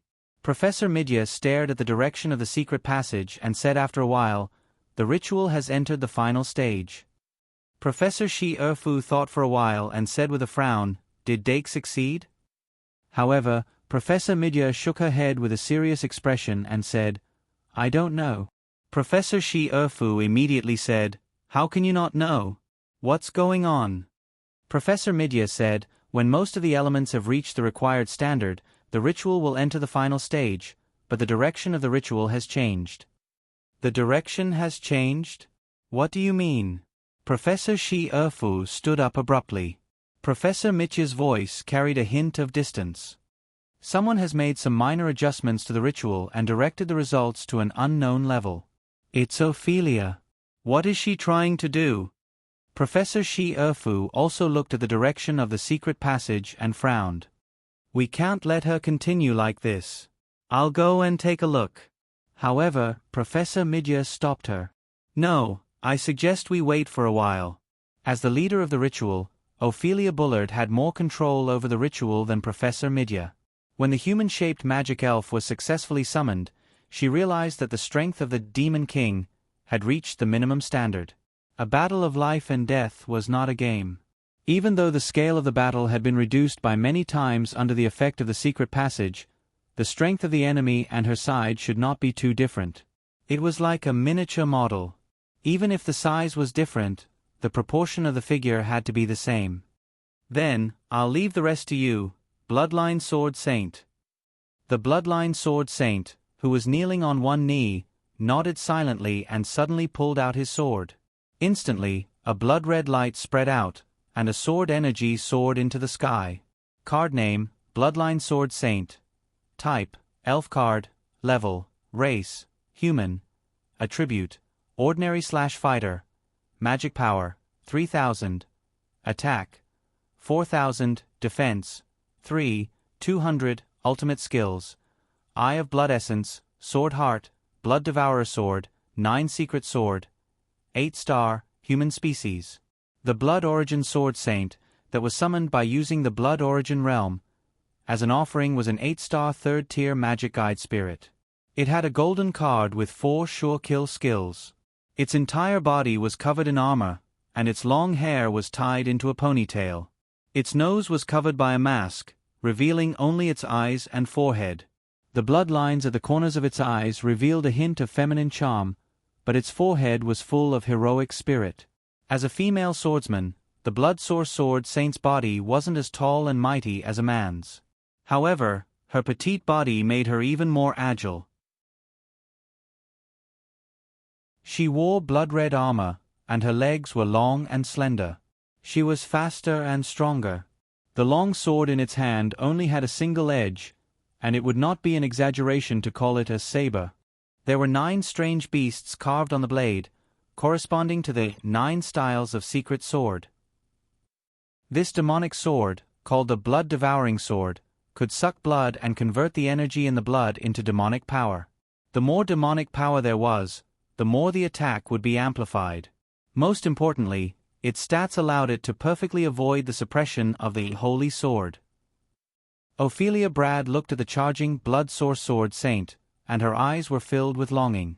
This magic guide spirit card that she had made with Blake was actually a token of love between the two of them. Now that it was used in this situation, it had a hint of fate. The blood-red light from the Blood Devourer sword followed the Blood-Source Sword Saint, and drew a long line towards the Diru beast. The Dilu beast's aura had reached its peak, but because it had been forced to dodge, it had decreased slightly, and the airflow around the sword had started to become unstable. The 2 sword-wielding magic guide spirits clashed in this situation. Meow! The moment they were about to collide, the Dilu beast's eyes suddenly focused, and the aura that had fallen was forcefully raised again.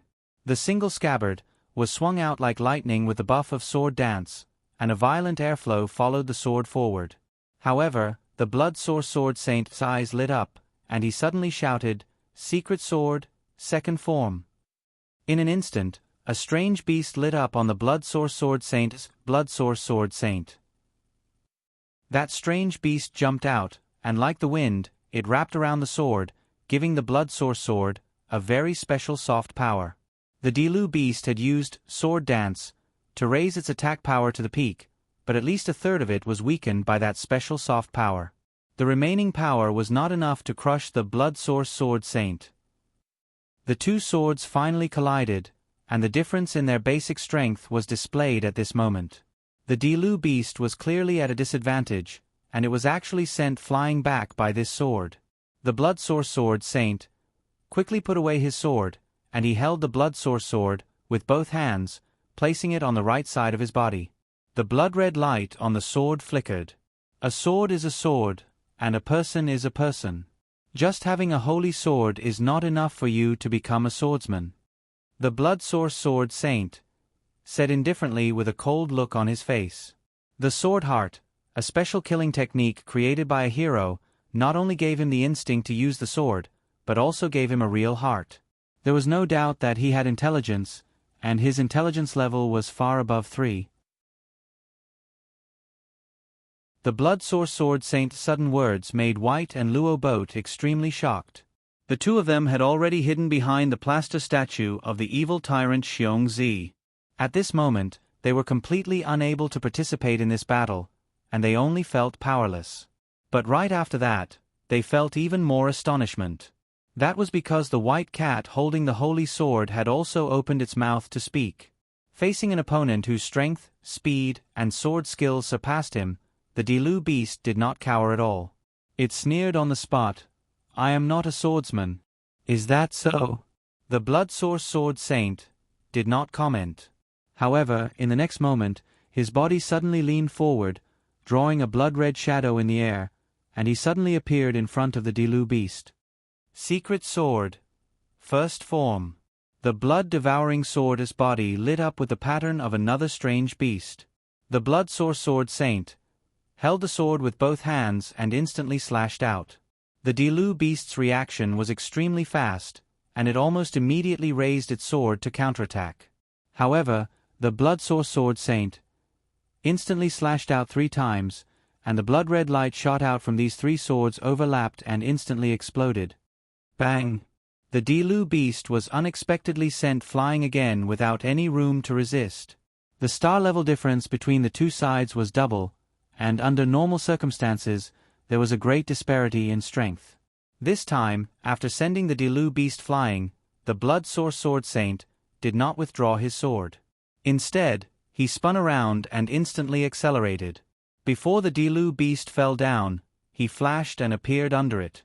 Then, the blood-source sword saint eyes focused, and he suddenly raised his body. Secret sword. Wanton form. A dragon-like sword light suddenly shot out from the blood-devouring sword's body, biting at the Dilu beast. The Dilu beast had nowhere to borrow strength from in the air, and it could not dodge. This was how it should be. However, when that dragon-like sword light flew over, it suddenly twisted its waist in the air, and then with a tap of its foot, its entire body soared into the air, like a rock spreading its wings, rushing into the sky. That dragon-like sword light missed, and its momentum was reduced, and it was scattered by the Dilu beast's sword. Then, without looking at the blood-source sword saint under its feet, its entire body turned into an arrow, fiercely shooting towards Ophelia Blood. Paradise. Dake Dimming put down Pride 3 in his hand. Fantasy beast, Ivan, who was hiding in the haunted house, had already completed its evolution. The arrogant son Ivan stepped out of the haunted house, and the red gem on its forehead released an intense light. In the night, son Ivan's condition was not good, but if it only used psychokinesis to support the Dilu beast, it was more than enough. The Dilu beast let go of its body, allowing psychokinesis to pull it towards Ophelia Blood, and the sword in its hand continued to accumulate power. Not good. The blood-source sword saint finally reacted, but just as it was about to turn around to defend, it suddenly felt the energy in its body become chaotic, and it staggered, almost falling to the ground. It fiercely turned its head, and its glowing red eyes stared fiercely at the multiform monster. The multiform monster crossed its palms, aiming at the blood-source sword saint, and used blood magic incomplete with all its might. Relying on the blood magic that originated from the same source, it forcefully delayed the blood-origin sword saint's footsteps and created the perfect opportunity for the Dilu beast to attack Ophelia Brad. At this moment, in the palace, Blood Source Realm had already disappeared. Blood Boy hit the wall and stopped rolling, and even the Blood Source Sword Saint had been delayed. Ophelia Blood was completely exposed under the Dilu beast's sword, but she was still calm. She did not even show any intention to use the next magic card. Only her long hair fluttered even though there was no wind.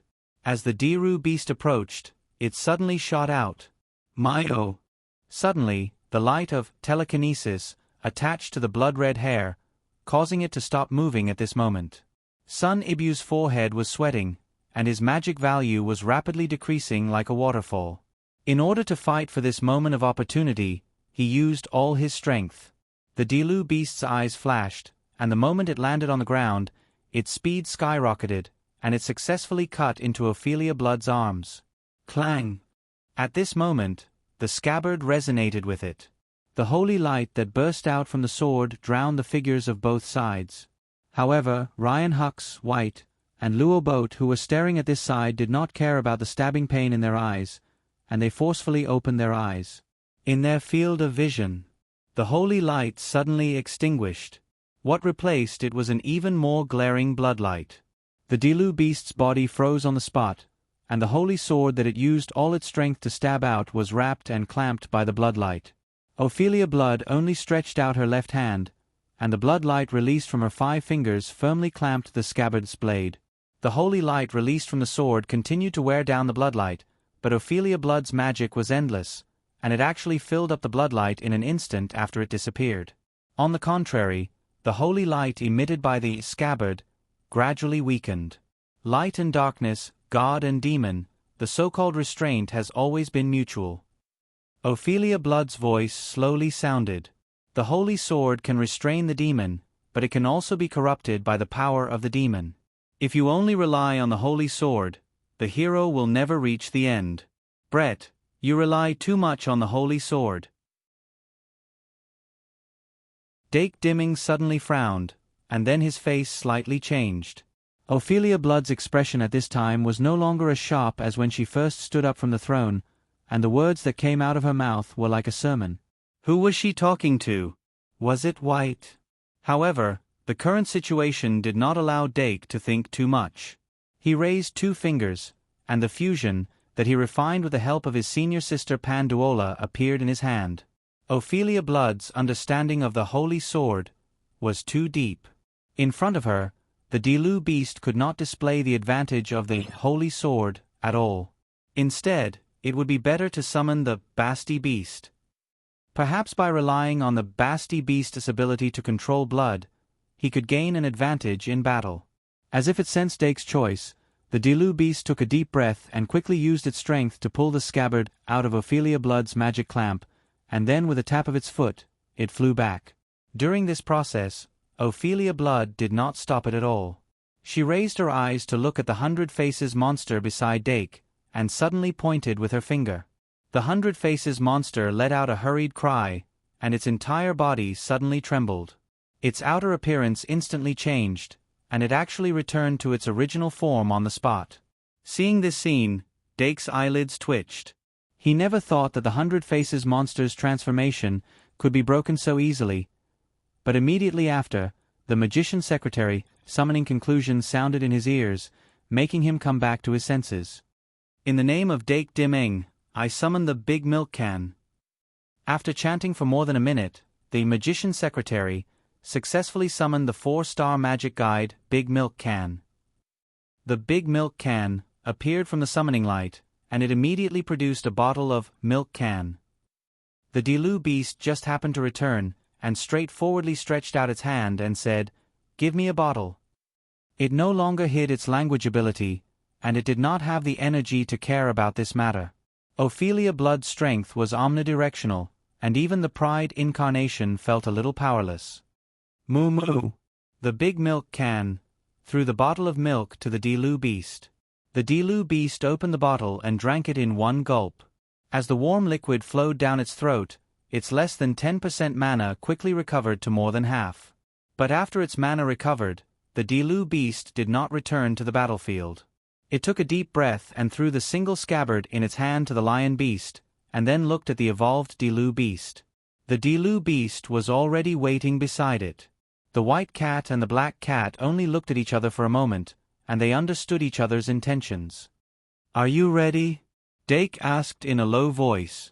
The 2 magic guide fairies nodded at the same time. "That's good." Dake raised the fusion card up high and suddenly summoned it. A large amount of mana poured into the fusion card like a tide, and the black and white fish on the fusion card suddenly came to life under the influence of the mana. With a shake of its tail, it jumped out of the card, cruising in the air, and rapidly expanding. "Is it coming?" Ophelia Brad's lips parted slightly as she murmured. Although Dake did not summon the Basti beast at the Easter Duel Festival, he relied on the Basti beast to successfully defeat the second-year Elsie Kevin in the newcomers competition. Ophelia Blood was sitting in the audience at that time, and she had a deep impression of the magic guide fairy summoned by the fusion card. She knew very clearly that it was a 3rd-tier 7-star magic guide fairy, and it had divinity. A 2nd-tier magic guide fairy was not strong enough in concept. The Basti beast's appearance could make up for this. The divinity that it was born with could increase the breadth of the ritual, allowing the final result to have a greater impact. Ophelia summoned the Blood Origin Sword Saint in order to compare with it. While both sides were fighting, they were paying attention to the ritual. It was just that Dake's attainment in this area was slightly lacking, and Ophelia Blood was more proficient in it. As the black and white fishes entered the bodies of the Diru beast and the black Diru beast respectively, the 2 magic guide fairies turned into black and white light under the effect of fusion, and they flew into the sky. The black and white light in the sky intersected, one clockwise and one counterclockwise, and they quickly outlined a mysterious and complicated summoning array. The Basti beast, that had not been seen in a long time, slowly walked out of the summoning array. Its figure was still graceful, and its steps were still enchanting. The pink hair that it inherited from Bliss gave it a dreamy sense of beauty. The cat ears that poked out of its long hair were fluffy and cute, and the two slender cattails had a hint of mischief. Its delicate face was covered with a light purple veil, and the cool outfit exposed a large area of its furless abdomen. Its soft and delicate skin shone with a faint luster. Its round breasts were wrapped in tadpole-shaped pink cups, and it was soft and full to the touch. The chi tattoo branded on its abdomen gave it a wild feeling. The pearls, gems, and gold rings that covered its body gave it a symbol of wealth. Mysterious and rich. Flirtatious and enchanting. The four limbs that retained the characteristics of a beast and the sharp claws added an intoxicating sense of danger to it. The combination of the Diru beast and the black Diru beast reduced the number of individuals belonging to a paradise by 1. However, the summoning of Big Milk Monster made up for this shortfall. When the Basti beast appeared, it had an additional 800 points of magic attack and defense. Card name, Basti Beast. Type, Fairy card, level, race, demi-human, attribute, dark, magic power, 3,500, 4,300, attack, 3,400, 4,200, defense, 2,700, 3,500, killing skill, chaos, vampire's dance. From the data on the interface, the Basti Beast, which was also a gold card, had surpassed the 8-star Bloodborne Sword Saint. However, it did not have a weapon, so it was at a disadvantage in terms of true attack. Therefore, it did not hesitate to reach out its hand to the Lion Beast. The Lion Beast was stunned for a moment. Originally, when the Diru Beast threw the single scabbard to it, it thought that the Diru Beast had entrusted the Holy Sword to it. It never thought that it was not entrusted, but temporarily stored. There was a moment of silence. The Lion Beast, who was not good at rejecting, finally threw the single scabbard back to the Basti Beast. After the Basti Beast took back the single scabbard, it showed a charming smile to the Lion Beast and said frivolously, "You're quite tactful." The Lion Beast's face suddenly darkened, and it wanted to punch it in the face. However, the Basti Beast did not look at it anymore. It gently swung the holy sword that counted its own attribute and walked elegantly to the Blood Boy behind it. After the Blood Boy knocked down half of the wall, it turned its body with difficulty. Seeing the Basti Beast approaching, it rolled over without hesitation. "I'll use you to test my sword." The Basti Beast twisted its wrist and changed the direction of the blade. Then, without any skill, it slashed down at the Blood Boy. Whoosh! The Basti Beast withdrew its sword. An extremely long crack appeared on the Blood Boy's skin from top to bottom.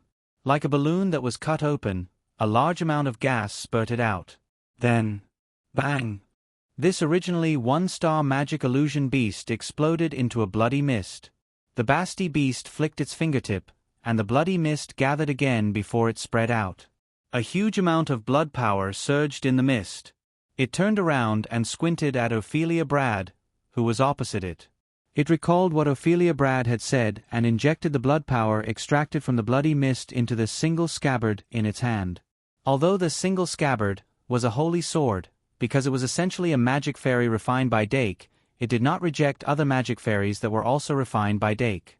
The Basti Beast did not control the power of darkness. Instead, it injected blood power into the sword and successfully dyed the holy sword the color of blood.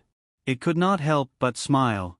When it wielded the sword, it felt as if it was its own arm.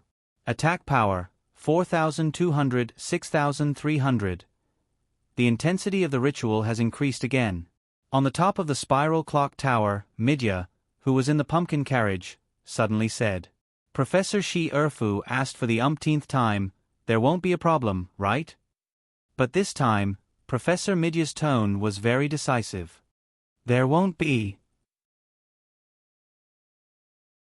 On the Ferris wheel, Ryan Hawkes had been observing. His initial plan was to rely on Dake to find out some of Ophelia Brad's true strength, and then he would act when the opportunity arose. In his expectation, his attack would be like a thunderbolt, killing with one blow, and ending the battle directly. However, Ophelia Blood had displayed her true strength in subtle ways, and he quickly realized how absurd his thoughts were. 10 years later, Fresh Blood Concubine had become even stronger.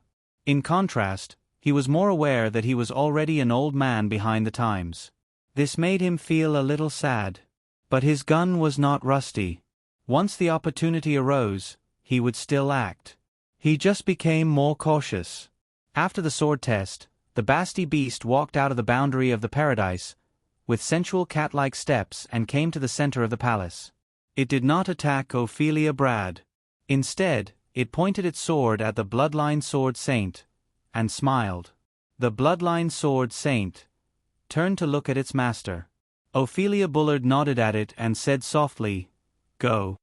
The Bloodline Sword Saint's eyes lit up, and his fighting spirit was suddenly overflowing. It stepped toward the Basti beast. With every step, the sword intent that was forced out by the sword heart rose a little, gradually becoming as majestic as the sea. The Basti beast flicked its finger, causing the blood mist to disperse and envelop its body. It knew very well that its consciousness and reaction were definitely not as good as the Bloodline Sword Saint, but the blood mist would make up for this weakness.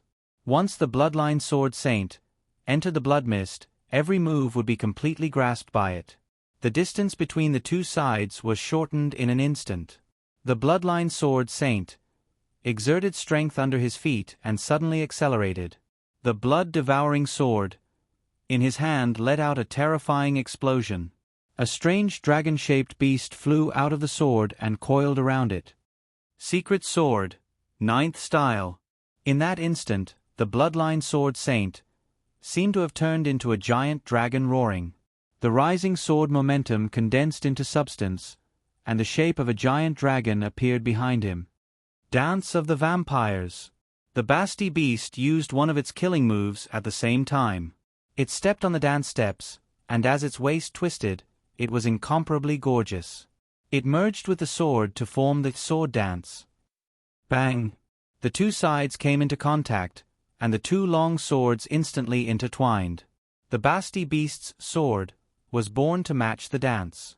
The Bloodline Sword Saint's sword was the purest sword. However, in a battle between swords, there was no such thing as purity. Only the winner was king. The Dake Dimeng stared closely at the two magic elf swords, capturing information from the high-speed collision between the swords. The Basti Beast's strength foundation was already higher than the Bloodline Sword Saintess, but it did not have any advantage in every sword clash. The Bloodline Sword Saint relied on his exquisite sword skills to make up for the difference in strength between the two sides and even faintly gained the upper hand. However, the Basti beast relied on the blood mist around its body to quickly familiarize itself with the Bloodline Sword Saintess techniques and adjust its swordsmanship on the spot. It was very difficult to adjust, and sometimes it would even fall into a disadvantage because of this. But every time he adjusted it, it would improve a little.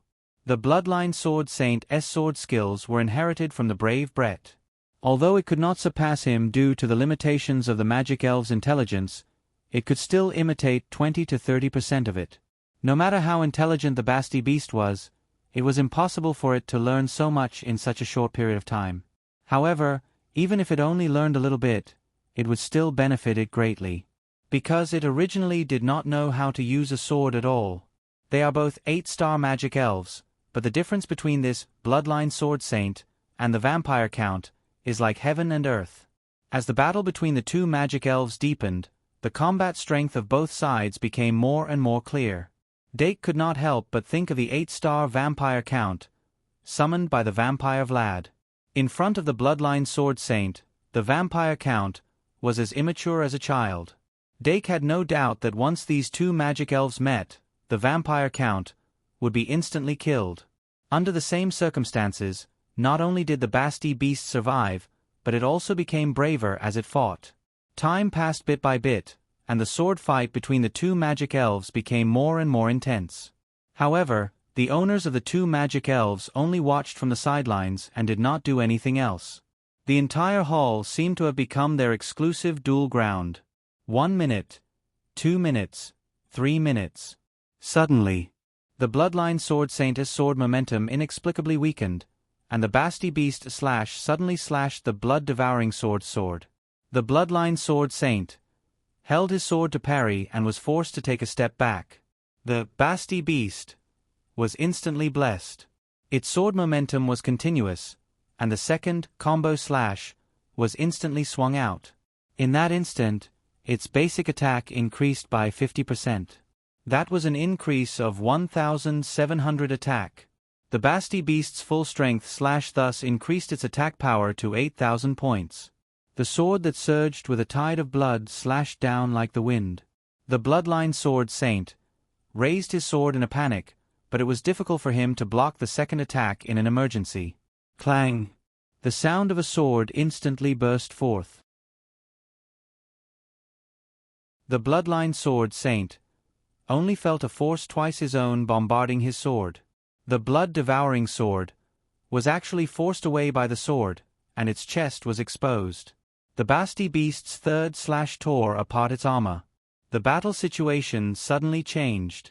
Although the Basti Beast's third slash did not have the enhancement of a sure kill skill, it still displayed an attack power of 6,300, causing a rather fatal blow to the Bloodline Sword Saint. The Bloodline Sword Saint's eyes flickered, but half of his face hidden under the mask did not reveal any expression. The Basti Beast's fourth slash came down from above, and the thin sword shadow was reflected on its face as it rapidly approached. But at that moment, the Basti Beast suddenly stopped its sword momentum. It looked at the Bloodline Sword Saint's face with a serious expression and slowly withdrew its sword.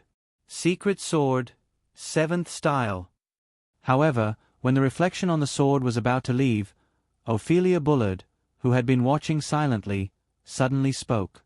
Hearing the order, the Bloodline Sword Saint, which had relaxed his 5 fingers, suddenly tightened. The collapsed sword spirit gathered again, and the blood-devouring sword emitted a thick blood-red light. The surrounding blood mist was instantly absorbed, and the carving of another strange beast lit up on the sword. Secret Sword, 7th Style. A violent roar with a hint of a different meaning suddenly sounded. The Bloodline Sword Saint, who only had a trace of magic power left, unleashed the most terrifying attack so far. The strange beast that flew out of the sword had 2 horns on its head, and it looked ferocious and terrifying. As the Bloodline Sword Saint swung the sword, it expanded in the wind and turned into a ferocious giant beast in the blink of an eye. It suddenly opened its huge mouth and bit at the Basti Beast. Facing such a terrifying attack, the Basti Beast no longer had any doubts, and the long sword in its hand suddenly stabbed out. Poochie! When the giant beast's huge mouth was about to bite the Basti Beast's head, the Bloodline Sword Saint's throat was pierced first. With this sword strike, the little magic power left in the Bloodline Sword Saint instantly decreased to 0. Its mask turned into magic power light spots, revealing a beautiful face. Its tightly closed lips were slightly pursed, and it only curled up into an imperceptible arc. This magic fairy that was created by the hero and the blood concubine together instantly turned into light. Basti Beast. Hearing its master's call, the Basti Beast stepped forward as it withdrew its sword. It did not forget that this was a battle of life and death, and it could only exist for 15 minutes. Blood-red light danced around its body, and the Basti Beast charged toward Ophelia Blood. Her long blood-red hair spread out into a fan shape in an instant. Ophelia Blood suddenly raised her hand, and every strand of her hair emitted a blood-red glow, shooting toward the Basti Beast as if it had a mind of its own. However, under the dancing sword light, the blood-red hair was cut off like withered petals. The Basti Beast charged forward and pierced the blood concubine's chest with its sword. 4 in 1/8/100+.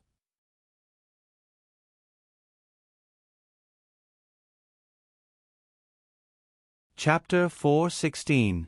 Puff. When the blood spurted out, even the Basti Beast did not expect the sword to pierce through the blood concubine's chest so easily. It had thought. Stunned, the Basti Beast suddenly raised its head and met Ophelia Blood's eyes. It didn't see any pain or hatred in those eyes. Instead, there was a water-like gentleness. It's finally over. Blood Maiden's red lips parted slightly, and a smile appeared on her pale face. In that instant, an extremely strange fluctuation suddenly appeared in the void. That fluctuation instantly spread out like ripples, penetrating the layers of secret passages and entering the barrier enveloping the castle. Countless stars were reflected on the barrier, but they disappeared in a flash. Professor Midia suddenly stretched out her hand and pulled out a line flickering with starlight. She stared at that line and said gravely, "The ritual is almost over." Oh. Remember in 1 second. https://m. Vipkanchu. VIP. The starry sky in the early hours of the morning shone brightly. The ancient castle shrouded in the barrier was silent. There wasn't a trace of sound, nor a trace of aura leaked out. The people in the tower dormitory were immersed in their dreams, and no one noticed the changes in the castle. Nearly half a second passed. White Gouda, who was hiding behind the plaster statue of the evil tyrant Xiongzi with Luo Boat, suddenly woke up from the scene of Ophelia Blood's chest being pierced. The thoughts in his heart were complicated and contradictory. Regarding Ophelia Blood's status as a demon, he rationally told himself to treat her as an enemy, but emotionally, he couldn't do it. Seeing Dake and Ophelia fighting fiercely in front of him, he didn't know which side to stand on. When Ophelia Blood was stabbed in the back for the first time, his longing for his mother prevailed, and he rushed out recklessly. But Ophelia Blood's wound was immediately healed, which made him heave a sigh of relief. So this time, when the Basti Beast's sword pierced through Ophelia Blood's chest, he subconsciously thought that she could quickly heal, and his reaction was a bit slower. Until that strange wave of energy suddenly appeared. He suddenly realized that there was something wrong with his mother's expression. That feeling of being completely relieved made worth a god, who was born with sharp senses, have an extremely bad feeling. No. He suddenly rushed out like a madman. Even Luo Boat couldn't stop him. A running hero. Demon King was about to fall. Sword of the Brave pierced through Demon King's rival of the brave. Dake stared at the scene with a serious expression. When the strange ripple appeared, he also felt some changes that were difficult to understand. However, when he reached out his hand, he was unable to grasp it. His lack of knowledge caused him to be at a loss at that moment. What happened? Dake subconsciously took a step forward. Ophelia Blood, who played the role of Demon King in the ritual, was on the verge of collapse, but she didn't really fall down. The Basti Beast suddenly pulled out the holy sword that pierced through Ophelia's chest, but it didn't follow up with another stab. Instead, it subconsciously took half a step back. Go away! White rushed up and swung his holy sword at the Basti Beast. The Basti Beast casually counterattacked and shattered the holy sword, simulated by the holy sword incantation. But neither side paid attention to this scene. The Basti Beast didn't stop White from approaching. White didn't look at it anymore. Instead, he hugged Ophelia Blood's falling body. With trembling hands, he laid his mother's body down. Her blood-red hair scattered on the ground like a red flower blooming. Blood was flowing from Ophelia Blood's chest. The single scabbard, which was injected with blood power by the Basti Beast, stimulated the blood power after it pierced into her body. It interfered with Ophelia Blood's blood magic, so she couldn't immediately heal. But if she wanted to, this level of interference wasn't difficult to get rid of. Lying in White's arms, Ophelia Blood raised her head slightly and looked at her child's face. She couldn't help but smile again. She didn't intend to reveal her identity, but her child recognized her as soon as he saw her. This made her both happy and worried.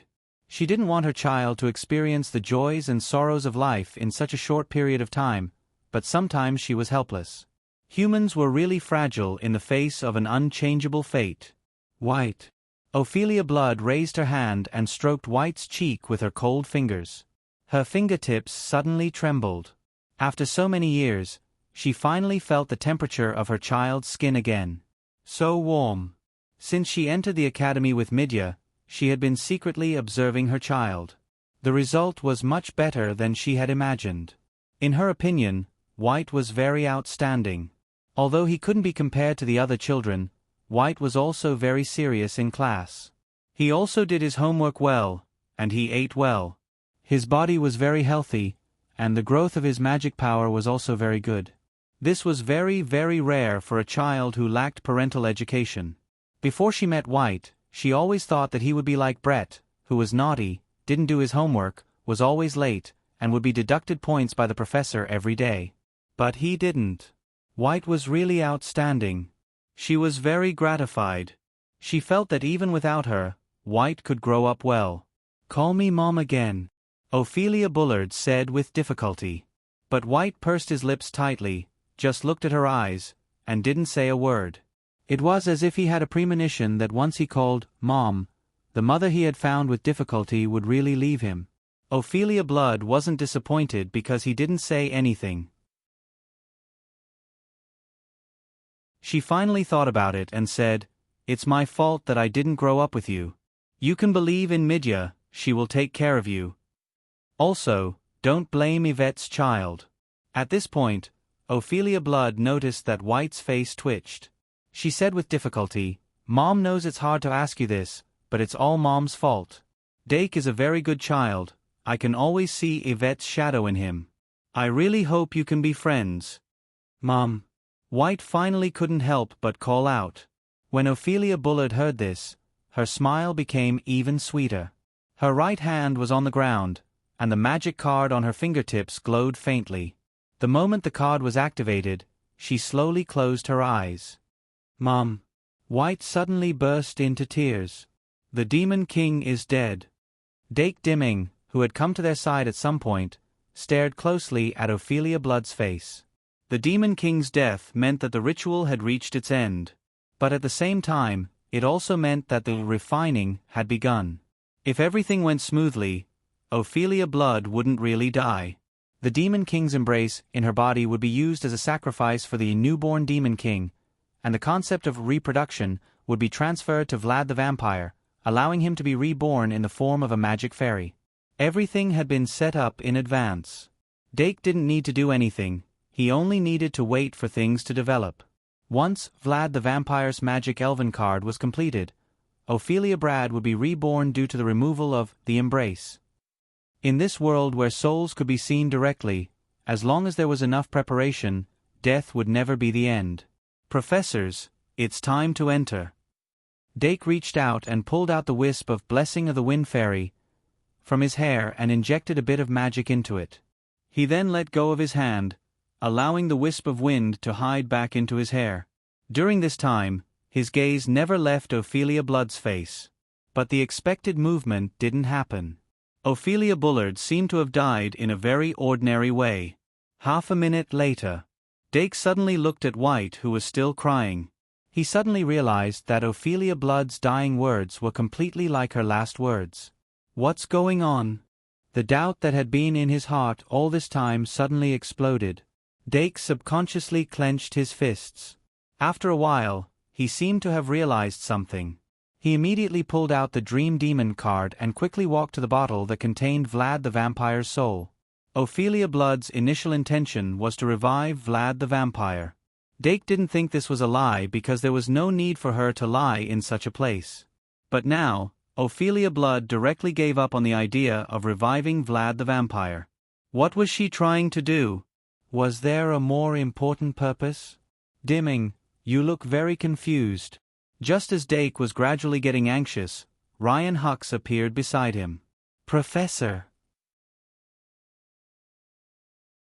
Dake suddenly turned his head and asked, "Can you tell me the real purpose of your visit to the academy?" Ryan Hux's eyes flashed with a trace of helplessness. "I told you," Dake said disappointedly. "If that's the case, I hope you won't ask me." Before his voice died away, he had already injected magic into the Dream Demon card. "In the name of Dake Dimming, I summon the Dream Demon." That mutated magic card suddenly blossomed with a blood-red light. The Dream Demon, sleeping inside, was forcibly summoned. But it didn't wake up. Instead, it closed its eyes and floated in the air. "Is it not working?" Dake quickly returned to Ophelia Blood's side and lowered his head to carefully examine her wound. The hero of the Golden Generation, the last successor of the Blood Clan, the embrace of the Demon King. How could she die so easily? When Dake became anxious, Midya Bartholomew's face showed the same expression. She walked back and forth in the pumpkin carriage and muttered, "No, no. The star representing Leah has dimmed, but the burst of vitality that should have burst out did not appear. The creation of Vlad the Vampire has not begun. But the direction of the ritual shouldn't have changed. What went wrong? Shi Erfu, Shi Erfu? She suddenly turned her head to look at Professor Shi Erfu. But Shi Erfu looked at the wind sprite floating in front of him with a serious expression, trying to talk to Dake. Her voice didn't reach him, but Dark's thoughts were a step ahead of her.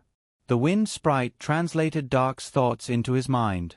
Shi Erfu suddenly stood up and said, "Ophelia is dead. Get ready, I'm going to enter the ritual." This time, she didn't wait for Midya to stop her. She turned into a gust of wind and whistled out of the pumpkin carriage. At that moment, the entire ritual changed dramatically because of her entry. The ritual that had entered the final stage was extended once again after it was instantly elevated. While Dake was observing Ophelia Blood's wound, he suddenly noticed the magic card under her left hand. He couldn't help but squat down and reach out to pick it up. White subconsciously wanted to push him away, but halfway through, she suddenly remembered Ophelia's last words. She suddenly sniffed and pulled her hand back.